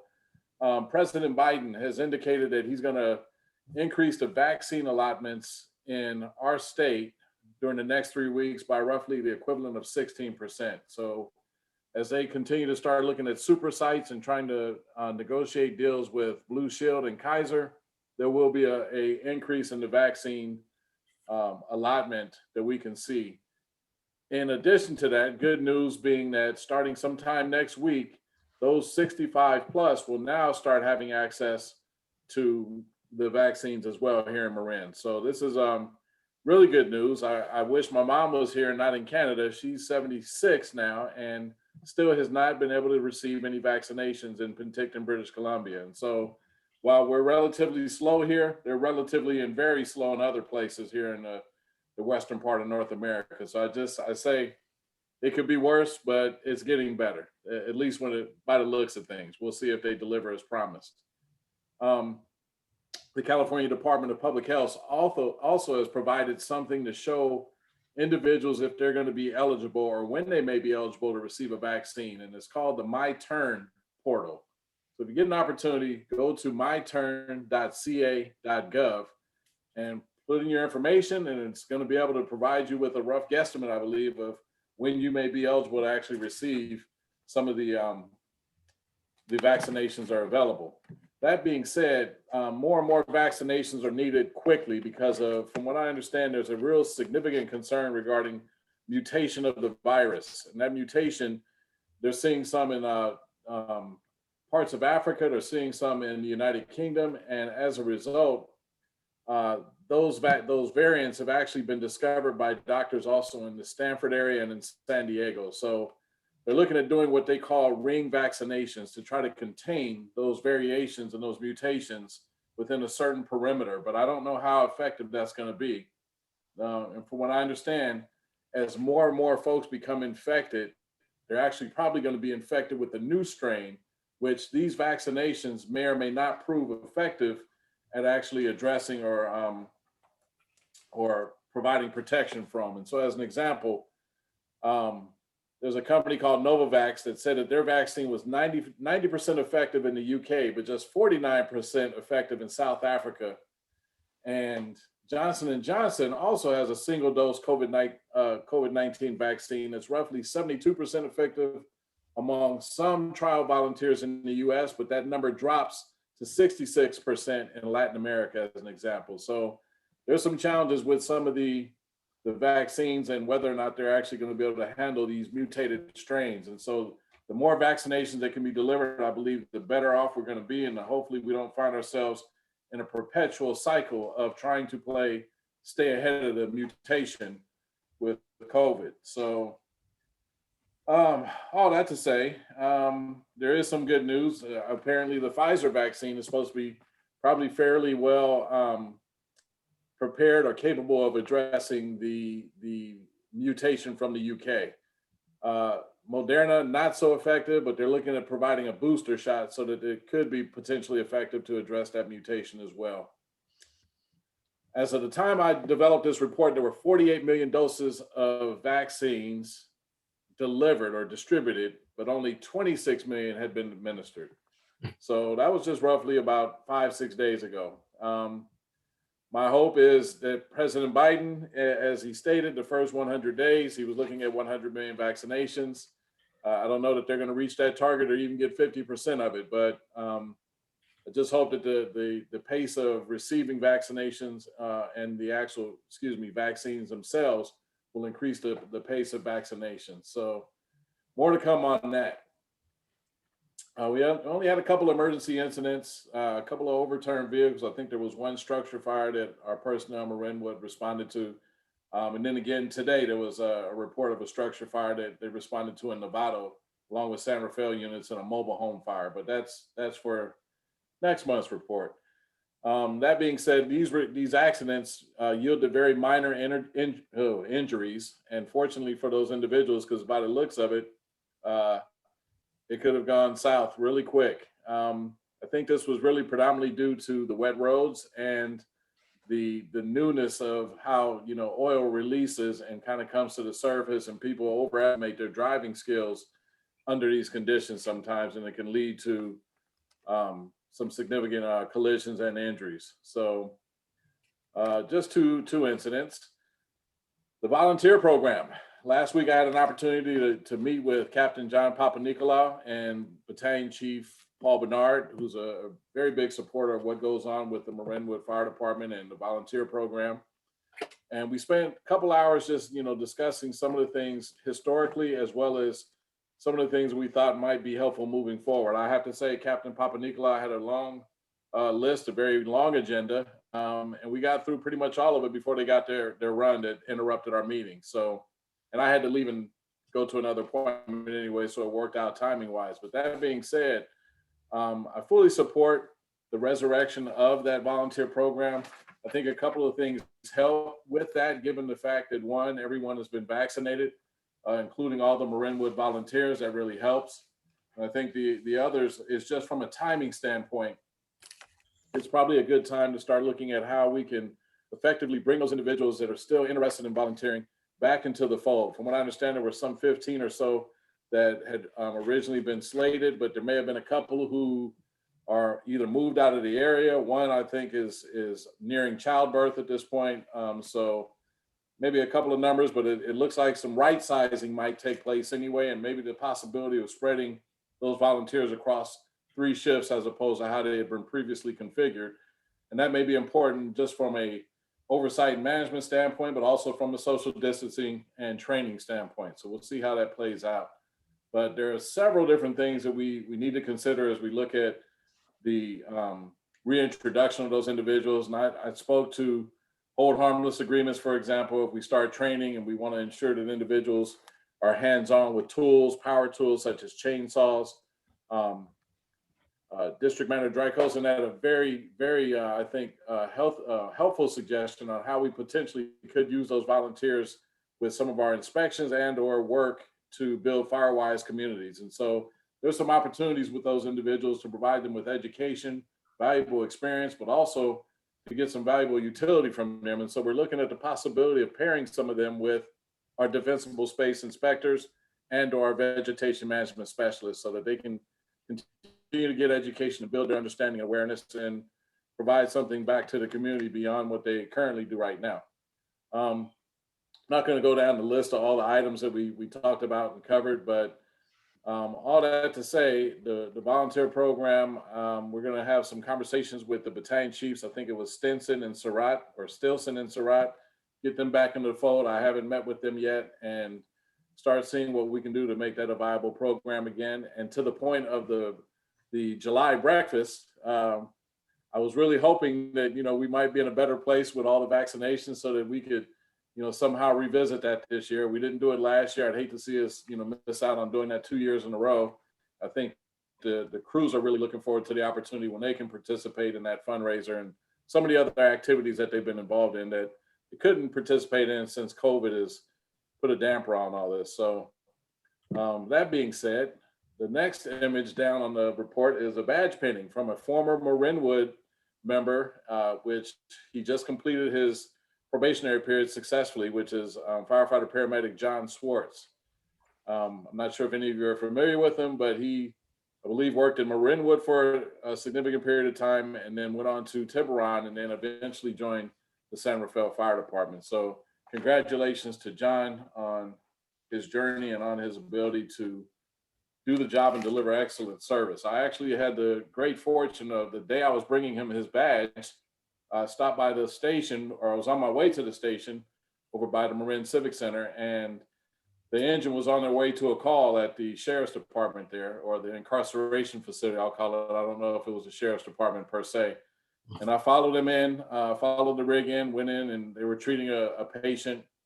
And firefighter paramedic Schwartz had the tablet in his hand and was going through the sequence of entering data and having dialogue with the other paramedic to make sure that everybody was in agreement on treatment and next steps. And impressive. I never took advanced life support training. I went as far as EMT, and I felt that was about as far as I wanted to get involved in medicine. But I have much respect for firefighter paramedics and the things that they do, because they have to understand so much more about a patient's condition and use intravenous implements and do other things that really involve a lot of analysis and understanding well above and beyond what an EMT can do. And so when you have them on the scene, there's a certain level of confidence that you have that things are going to be okay. And I got to say, John Swartz seemed to be very capable and competent. So it's one of our homegrown who's doing well. So that being said, last but not least, Marinwood Fire Department statistics.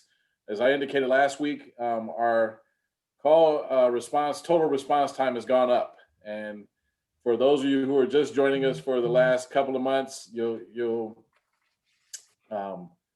if you had been here for my first several months, you would have seen that the call times have been almost consistent down to the second for a while there. That made me question whether or not this was a valid report every time I got it, because I'd never seen the exact same second in minutes, but it was almost like clockwork. These crews were just like automatons or something. But in this particular case, we've got an increase, I think, of roughly 50 plus seconds or so from what we've averaged.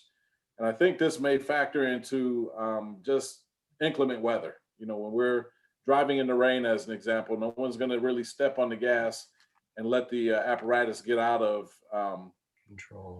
control and out of what we feel is a comfort zone for the driver who is actually operating that rig and understanding what it can and cannot do. And so a little bit slower is not a bad thing.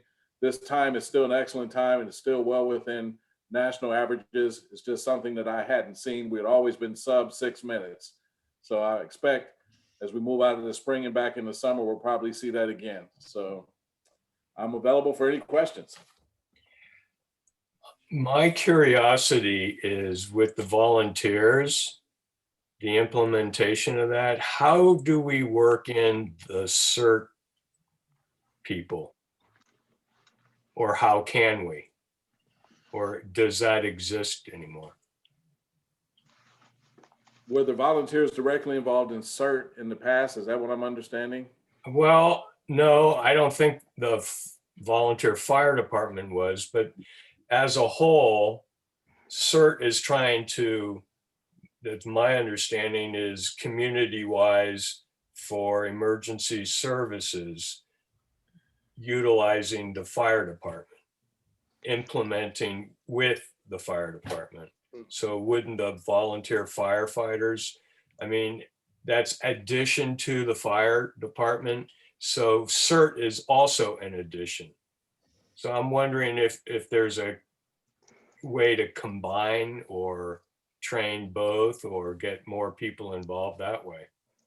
I think, from what I understand, Quinn Gardner, who everyone has referred to earlier this evening, has provided some previous vegetation management training to the volunteers. In much the same way, I could certainly see the value of those volunteers learning how to have emergency preparedness and self-sufficiency training, if you will, so that they in turn can go out and provide, let's say, extinguisher training to members who are on a CERT team in the community or a neighborhood response group. I think having them as a supplement to those individuals who already performed the training is only helpful, because now you've got multiple individuals that can deliver the same training, and you can get a little bit more accomplished than you could if you only had 2 or 3 individuals, for example. So sometimes when the training's provided for CERT teams, there are different stations that they need to go to. And so as a result, they can operate and staff those stations and help logistically and or directly with information that's helpful to those volunteers or those other individuals in the community learning to get involved in the CERT teams. And so I think there's a potential room for expansion. I'd have to make sure that when they're receiving the training, they're almost receiving exact, well, how can I put it? I'm more familiar with a program called CORE, and there was 3 phases to CORE. And so you started out as an entry-level individual learning in those communities of Oakland responding to emergencies, much like a community emergency response team. There were 3 different steps or sequences of training that you had to go through to become a capable individual of being a CORE instructor. And so I'd have to look into what the CERT requirements are for instruction right now to ensure that we get the maximum value out of those individuals, but train them properly so that they're not somehow or another overstepping their bounds or their knowledge levels. I can give a little bit more background on this too, Chief, because there was a group that was, kind of got a CERT group organized and going and went through some of the trainings. And, just like any of these, community-based, citizen-based initiatives, which that was, our fire department did provide some level of support to some of their trainings. They actually funded that trailer that you see that sits on the side, that is the CERT trailer that, can be deployed in an emergency situation. My understanding are that, as happens often with these types of things, the people who were really the champions to getting that started and organized and recruiting others into it have since forth moved on to other interests or maybe left the area, and nobody's really picked up the mantle for that again.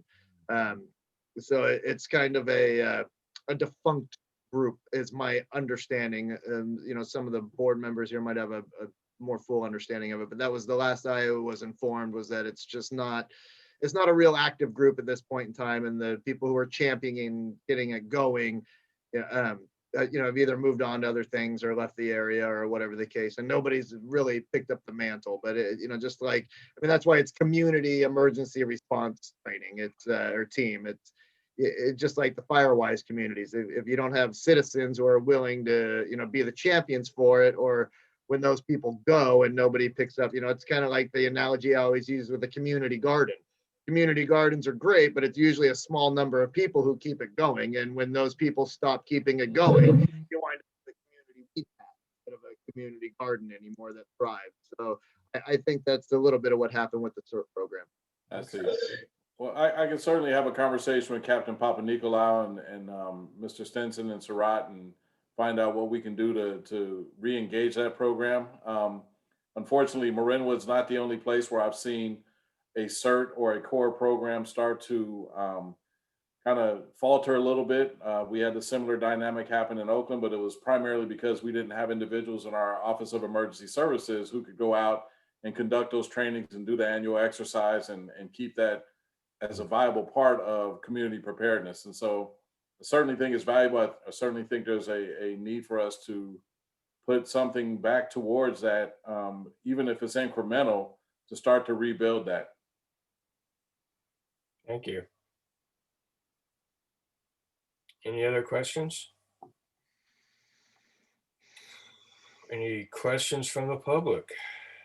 1 second. Stephen? Yeah, a quick one for Chief White.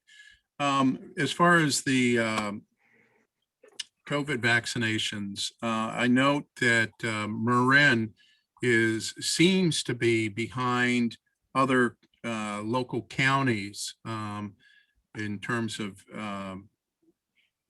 getting people vaccinated, or at least their age groups.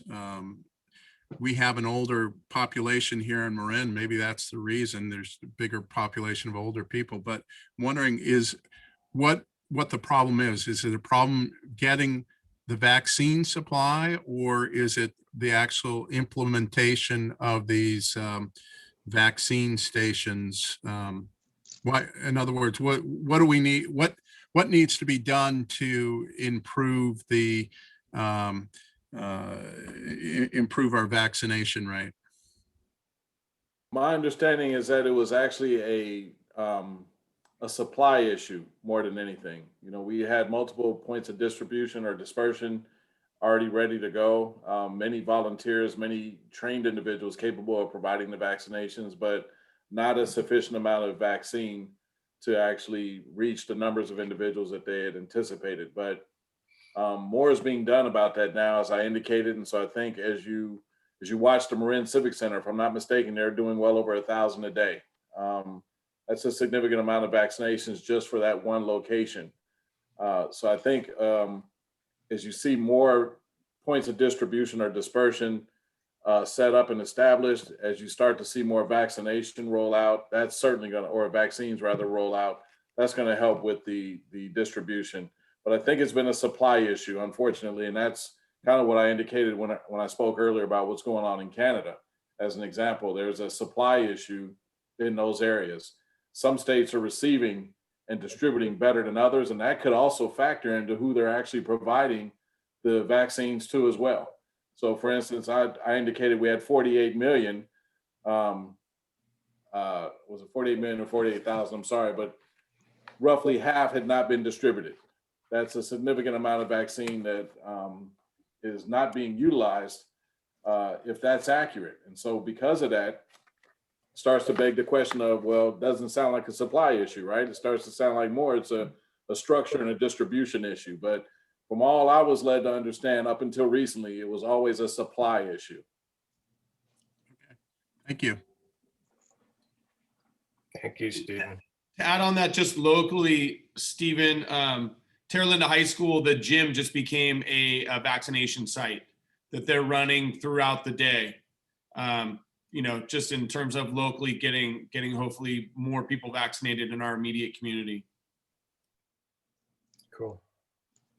If there's no other questions, the date of the next Fire Commission meeting is March 2nd. Thank you, Chief. Appreciate Thank it. you all. You guys have a great night. Thank you, Chief. Draft minutes of Park and Recreation Commission meeting. Any questions? Shoot. Now I have one. And it kind of, I know the answer because of Luke's wonderful report. But again, back to the panhandle on Quietwood. I think in our last meeting, we, not officially maybe, we knew that the Park and Rec Commission was going to discuss it. I know the outcome because of Luke's, but where in the minutes would it be addressed that it even was discussed? Well, it was in Luke's report in the actual commission thing. There was no, it wasn't an action item. It was within Luke's report in the commission meeting as well. So it actually was talked about at length by the commission, and looking at it, we came to them with the staff recommendation that they all supported. Okay, again, I'm just trying to tie not just this subject, but other subjects and following the information as well. So thank you. Any other questions? Public?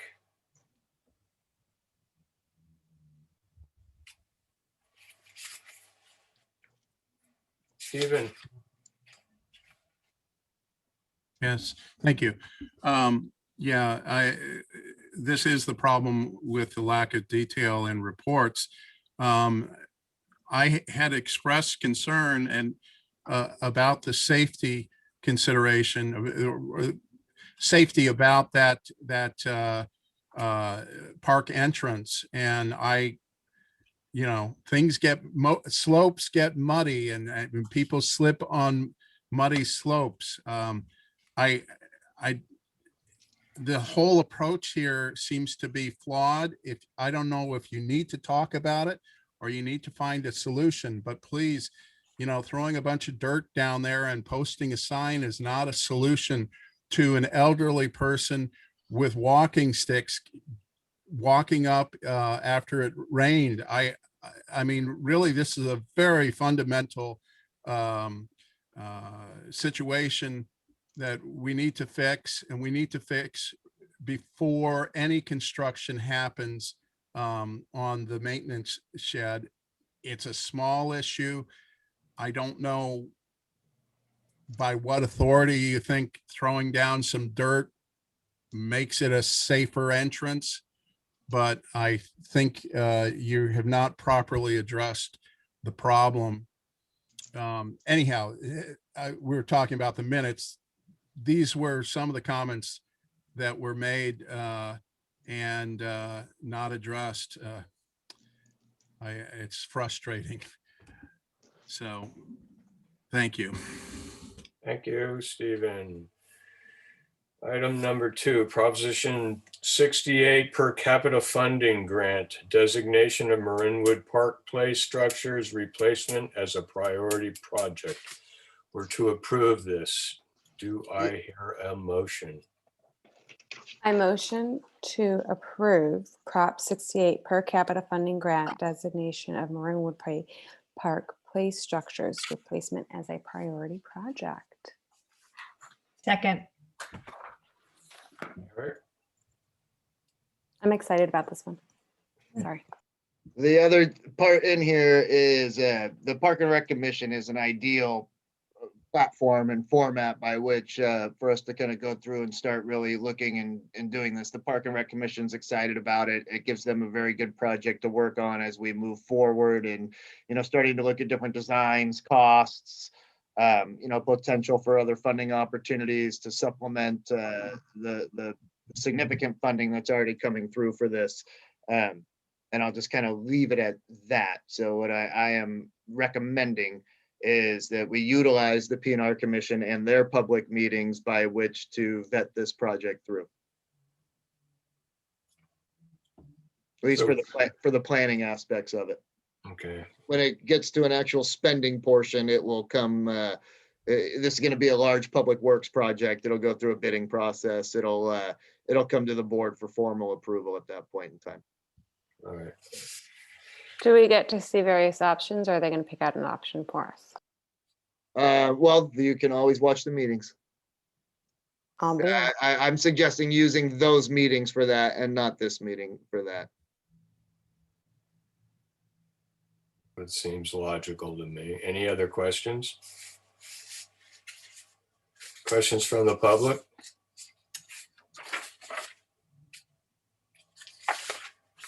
Stephen? Yeah, I agree, Savan and Kathleen, that this is an exciting project. And I actually think that we shouldn't just consult a catalog, and that we think about this from a design standpoint. I had suggested at the meeting that we look towards some creative playgrounds, and I guess Anne was agreed, and there was some agreement among the Park and Recreation Commission. I would even suggest that you have an independent committee to kind of, really spitball this thing and try to figure out what can be done. I think you can approach it as a public works project. You'll certainly get the bids, but this is more than a structure. This is a statement of our community. Just like I compared it to the Marinwood signs at our entrance. If we have cool playgrounds, it's gonna make our park special. It's gonna really send a message about who we are as a community, that we care about our children, we care about their experiences. So let's do a good job. I'm guessing that Siobhan, with her background, has some ideas. I think your father was a landscape architect, as I recall. Yeah, let's get creative. Let's do something really wonderful in the park. So I would ask you to look at this project a little bit differently than just simply writing a check. Thank you, Stephen. Can I ask one question? If we're going to do it on the Park and Rec Commission meetings, would we put signs or more notice out for the families or the people who attend the park to know more about the meetings? Yeah, we'll definitely publicize this whole initiative. I mean, the playground is probably the single highest used facility we have of any sort. So we will certainly be soliciting some public input on this and encouraging people to, participate in the process. Looking at, I mean, when you're looking at playgrounds, a couple things to keep in mind is that, I'm not looking at this as a public works project. It has to be adhered to through the requirements of the funding as a public works project. I mean, this is, state funding, government level funding, and they have very strict ways in which it can be spent, vendors who can be used. They have to meet very specific criteria and qualifications. So with that said, bringing in, different companies offer different types. We're going to try to get in some, my thought, I don't want to say this because we haven't really vetted this thoroughly yet, but, bringing in the different types of vendors that have different things, giving presentations, via the P&R Commission. And of course, everything's still going to be fairly remote right now. So that'll present a bit of a challenge, but probably not too much to it, and might encourage participation. I just want to make sure that we give them a platform and they're aware of it. And then I also want to wish Lisa, I'm so glad you're on Park and Rec and I'm on fire. Good luck. Hey, Eric, just sorry. There's only a certain number of us on this screen that can show up to that meeting, correct? Or am I wrong about that? No, you can always show up, Chris. It's fine. Lisa is the official kind of liaison, but coming in and observing the meeting is certainly not an issue. As you start to discuss district business, if the entire board were to show up and start chiming in, then you get into some gray area as far as that is concerned. Eric will mute you. Don't worry, Chris. We'll shut it down. He controls. Shall we call for a vote? Board President Shea, Aye. Director Case, Aye. Director Kilkenny, Aye. Director Oysterman, Aye. and Director Ruggieri. Aye. Thanks. Great. We will get moving. The Park and Rec Commission will be excited about it, as are we. It's a needed project. I think it can do something really nice in that area. And Luke. Hello, everyone. We're ready. Thank you, Bill. Try to be brief to go through this. The main points I wanted to touch on in my report was just major point of interest, I'm sure, is what's going on with summer camp. Staff have been hard at work getting everything planned and figured out and getting our spring summer issue of our Marinwood Review, put together with all of the info of the classes and programs we'll be offering this spring and summer. And a big portion of that is our summer camp program. So we will once again be offering summer camp, which I think all of you already know. And we will be opening up registration for that on March 8th for Marinwood residents and on March 11th for non-residents. And we just put that up on the website, and the Marinwood Review will be available in the next couple weeks. We're just finalizing just the formatting and editing everything and proofreading. So that should all be out. The summer camps will be offered in 2-week sessions this year. Last summer, there were 3-week sessions. This time we're gonna go with 2 weeks with 14 kids per age group or per specific camp. So it'll be very similar to what we offered last summer per the current health guidelines that we're working with. And we're have everything pretty much in place to do that. We'll be able to, I think, do a little bit more with some special event type things for the campers this year, and we have a little bit more flexibility with some of the guidelines that have been relaxed since we went into last summer. So we're excited to be able to do a little bit more of some of our more traditional activities and games and things going into this summer.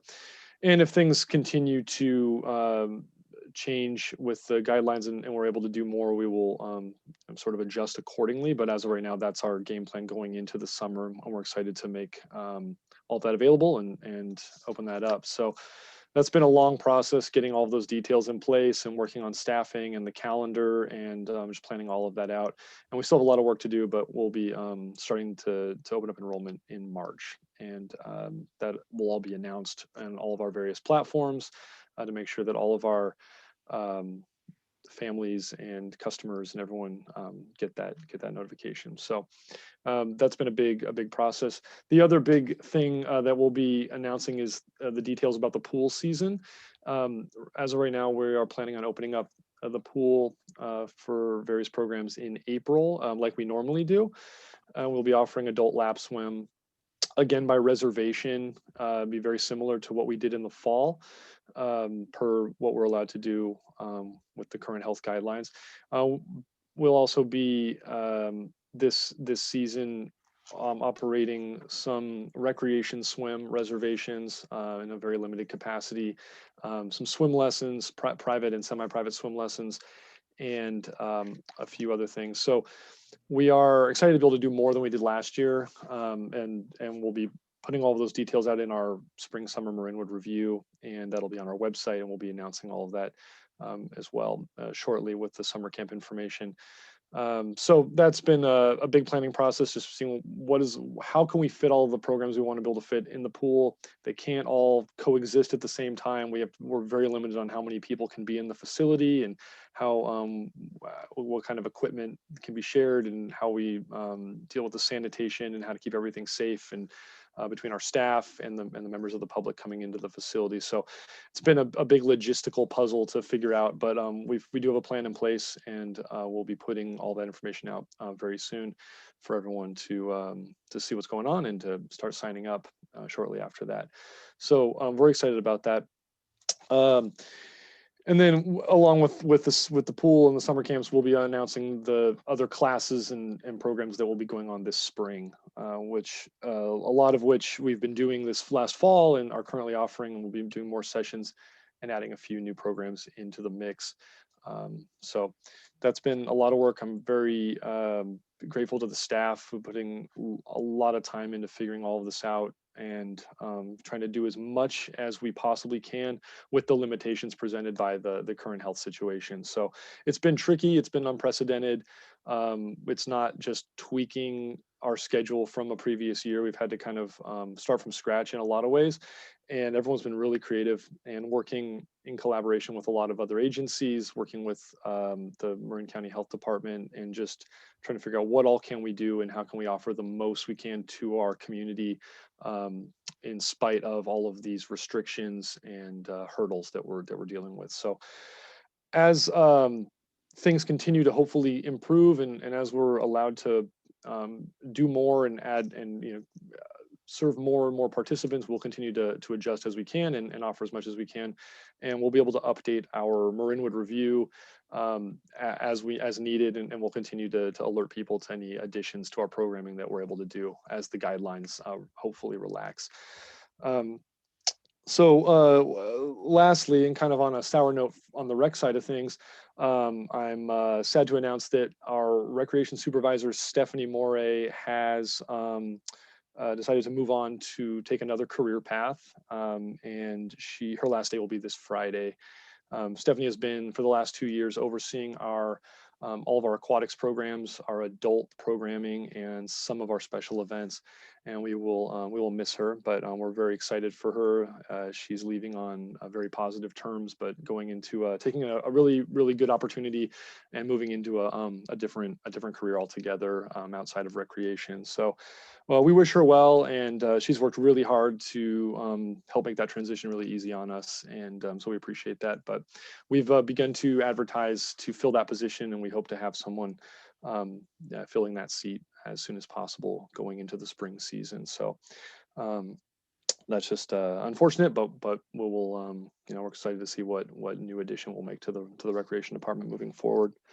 On the parks maintenance side of things, the staff have been hard at work continuing to spruce up the mini park, adding some new plantings and cleaning some things up, and making the place look a lot nicer over there. And they're finishing that up this week. And then we'll be transitioning over to the pool to get everything up and running for the pool season. We'll be making some repairs in the restrooms and in the pump room, getting the grounds cleaned up, and making sure all the equipment is working properly, and making sure the facility is just in tip-top condition to start the pool season this year. So that'll take up a lot of the next handful of weeks to get ready for that. We're also working on updating the landscaping out next to the firehouse where the large bay tree came down a couple months ago. And that'll be starting later this week and into next week. And then also in the next week or so, we will be going and addressing that panhandle entrance that we've already discussed a couple times in this meeting by, as was said earlier, adding some earth to the slope to reduce the grade and make that a little bit of a less of a severe transition, making it more consistent and walkable, and reducing the height of the step at the where the concrete meets the dirt. We are confident and had unanimous agreement from our commission members that this would be a good way to address this issue, and we're confident that this will be what needs to be done. We did add some signage, as Stephen mentioned, and we will be adding some earth, tamping it down. Staff will continue to monitor the area for slippery conditions, for leaf accumulation, and we'll continue to keep that area clear. As Stephen said, this is a very small issue, and we're happy to just button it up and have it be done. So we're confident that this will be what's needed, and we'll move forward with that. I'll update all of you at the next meeting on where we stand with that. So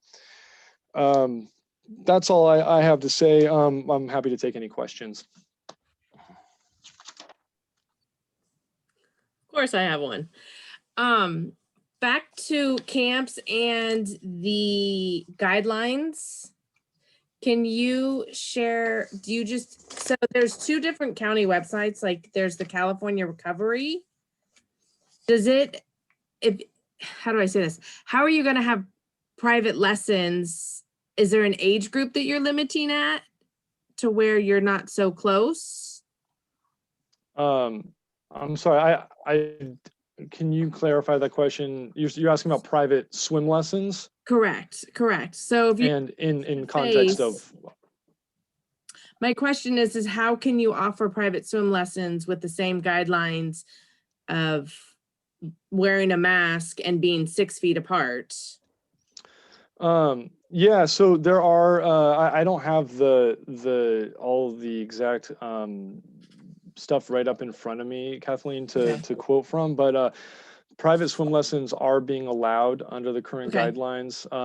There are certain steps that need to be taken in terms of the And I mean, the lessons are sort of considered cohorts in them of themselves, but That was my next follow-up question is, yeah, because and you guys are recreation, do you fall under the cohort rule versus an individual? it's not clear. It doesn't Okay. fall under one category or another, but private swim lessons are being seen as a safety priority, and making sure that kids are learning to swim and becoming water safe.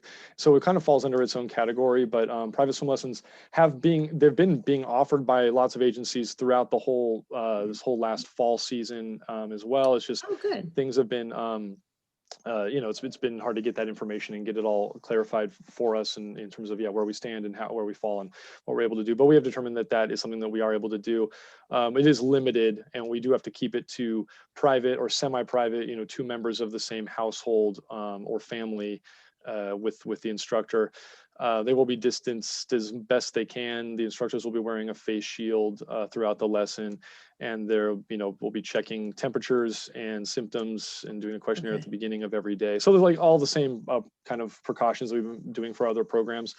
Just sort of there's a specific set of them that we're doing with lessons and how that's run. We're not doing swim lessons in conjunction with other programming at the pool like we normally do. It'll be kind of dedicated. That's all that's going on, and things will be pretty spread out. So I just love that we get to offer that and as many more that we can than just the lap swim. That was why, to try to get the kids more activities is of course a big chore that we're all trying to help and, slowly get them more active. So absolutely, Especially with the water devils not being able to do tadpole. Yeah, I was just thinking about saying. the same thing. I'm just saying, I'm trying to, respond to people and offer Marinwood has swim lessons. Just kidding.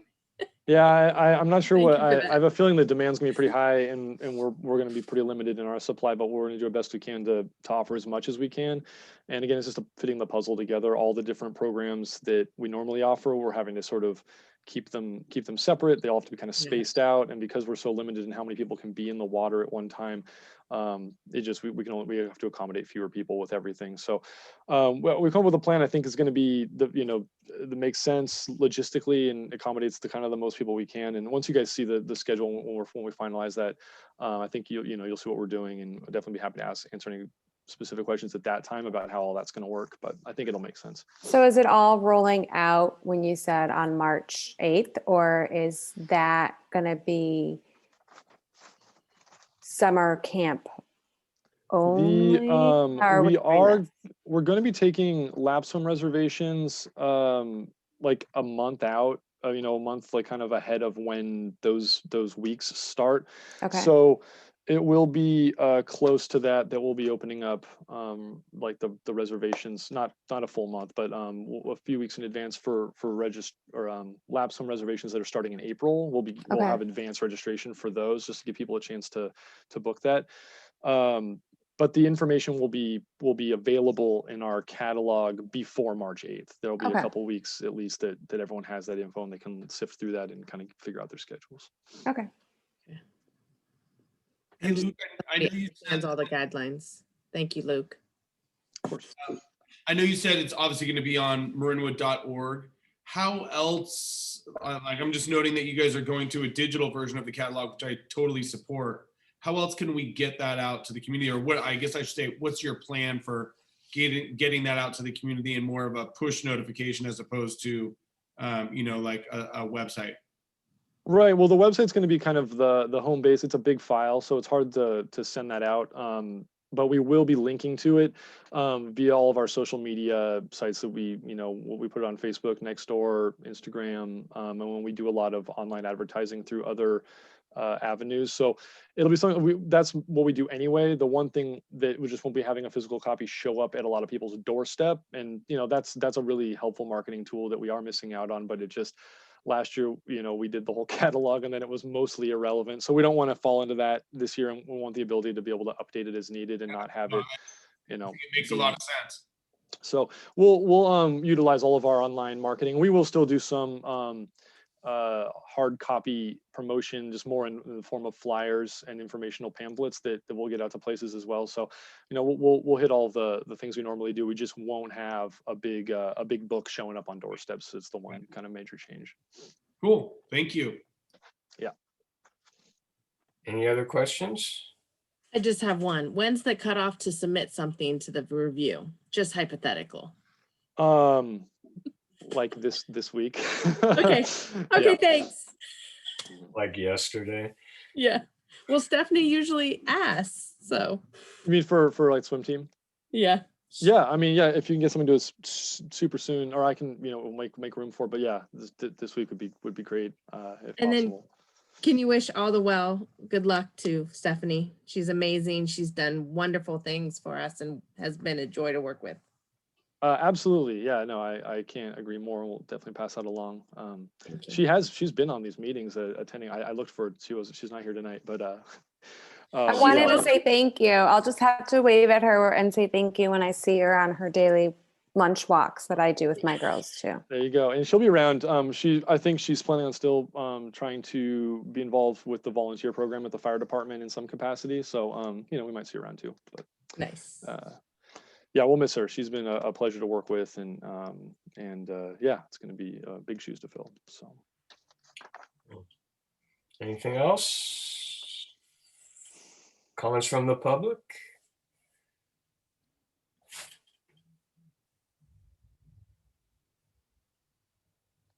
Stephen? No, thank you. Okay, so some things to go through. First of all, thank you, Luke, for you know, keeping up with the programs and working under difficult conditions. With regards to activities, I'm just wondering if you are planning more outdoor activities that utilize our open space, like a hiking program, a adventure program, a mountain biking program, something that gets people out of the park and up in the hills. So that's just one question.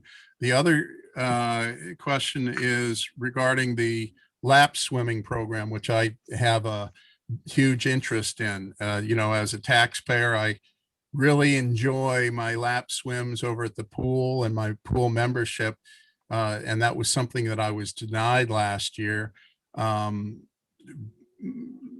mostly because of the cost. It's very costly to book lap swimming at, I think it was $12 a session for 40 minutes. And I won't be able to do that again this summer if that's the program. And you didn't specify what you were planning for lap swimming, whether it was a repeat of last year, but maybe you could let me know on that.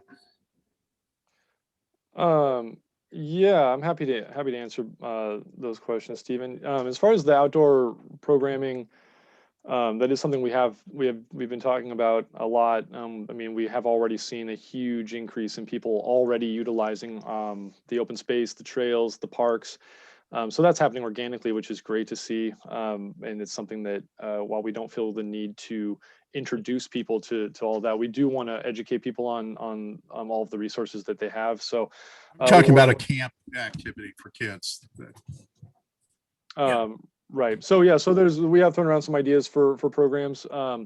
We are definitely limited in some of the scope of what we're able to do in the current conditions, and you know, with staffing and numbers and covering costs and where we're able to be.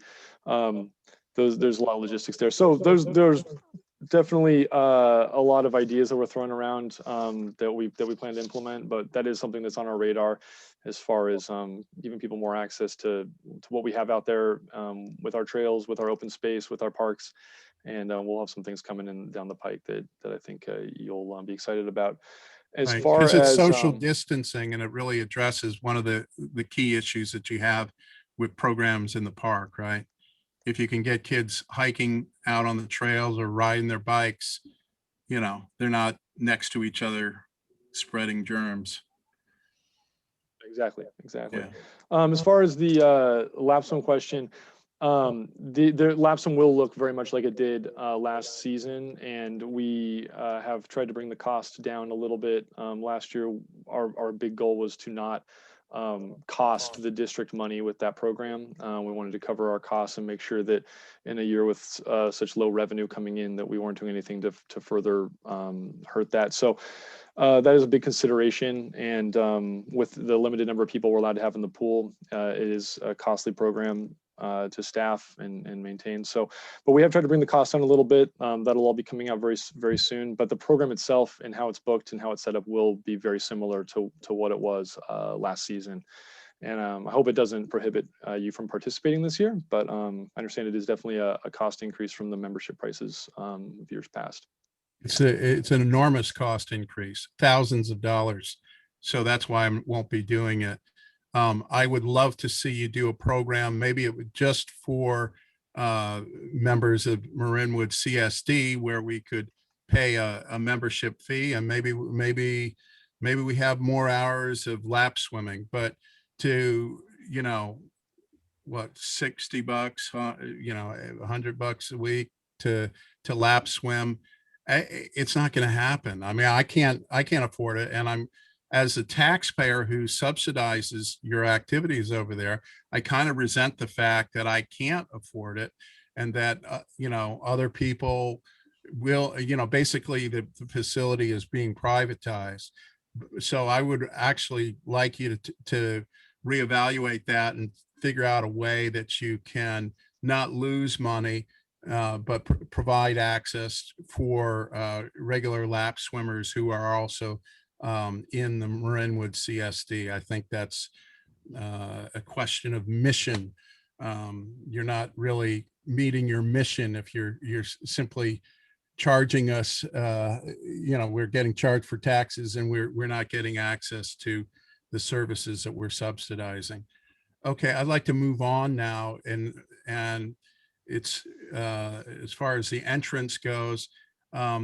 I was at that meeting. I was listening to the Park and Rec Commission, and actually both Ann and John, not John Thune, John Campo, both suggested that putting in simple 4x4 steps, which I have also suggested, and I sent to you and to Eric, would be easy to do. It's a very common way that you address slopes. It really kind of frustrates me that the idea you're solving the problem by posting a note and looking for slippery conditions when really the issue is access. I'm thinking I can picture these people who I see walking every day with their canes going up that hill, and let's have a handrail, let's have solid footing, let's not make them move up the slope. I don't even understand why you think just putting a little bit more dirt down and a sign is going to fix the problem. It's real simple issue. I would do it myself if I could. I honestly would do it myself. I would go out there with a pickaxe and a shovel, and I would get it done. And I don't know why your team can't do it, but darn it, we've gotten sued a number of times. This is a potential land lawsuit situation, and I really think that if we don't address it properly, we're going to get sued. So I don't think the issue is settled with just throwing down some dirt. That's all I have to say. All right, thanks for that feedback. Hey, Luke, on that same topic, when do you anticipate that the dirt will be put down and that new entrance will be, not a new entrance, but it'll be updated? Right now we're wrapping up a couple other projects, and so I would say probably in the next 2 to 3 weeks we would foresee having that completed. Okay, so I'm just thinking, obviously we're not gonna have any groundbreaking between now and then in terms of losing access to the end of, like coming out toward Miller Creek Road.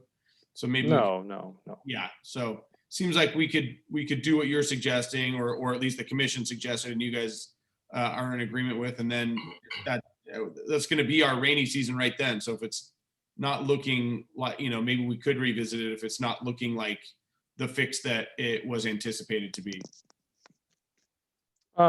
Yeah, I mean, absolutely, if that's the case. But yeah, we're confident that lessening the issue being the slope is uneven and a little bit steep in an area. So our goal is to just even that out, make it smooth, make it less of a grade, and that it'll be much more walkable for everyone. So but yeah, I'll definitely update everyone at our next meeting, kind of where we're at on that. But that's our goal is to have that addressed by then, or at least in process.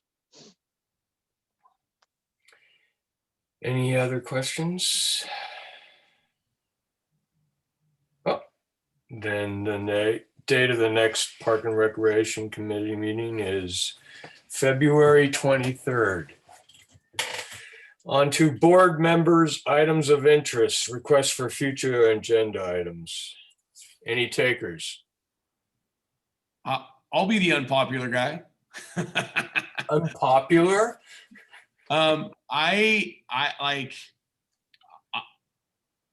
kind of ready for a field trip. I think we've got a huge decision to make in front of us about, and I'm not talking about starting from zero on the building by any means, but I conceptually, I've looked at it online, and I still am struggling with some of the physical aspects of it. I don't know what's legal and what's not legal about getting a guided tour of the space. I'll meet you down there anytime you want. You let me know when you're available. Okay, fantastic. He can even drive you on the UTV if you need. I don't want that. Oh, It's a you lot want these easier to to stay walk. That's not apart. true. We'll get our steps in, and then we'll walk up the newly created. Friday afternoons. Yeah, exactly. Cool. Well, I also I appreciate that. I'll send an Uber to your house for you to bring you down here. How about that? Perfect. I got a new bike. nice. I also want to suggest that Chris walks the parameter of our 800 acres, just so he can get a view of that as well. I'm in. Just give me a couple weeks off of work. There you go. I- You're not my child's teacher. I don't know if this isn't an agenda item, but I would love to have a more complete understanding of what we can and can't do in the open space. Just like, I know they built the new trail, but that's the county, and I don't know how that connects to what we control and are able to do. And I've got questions about that median crosswalk on Miller Creek too, but I know that's not our purview.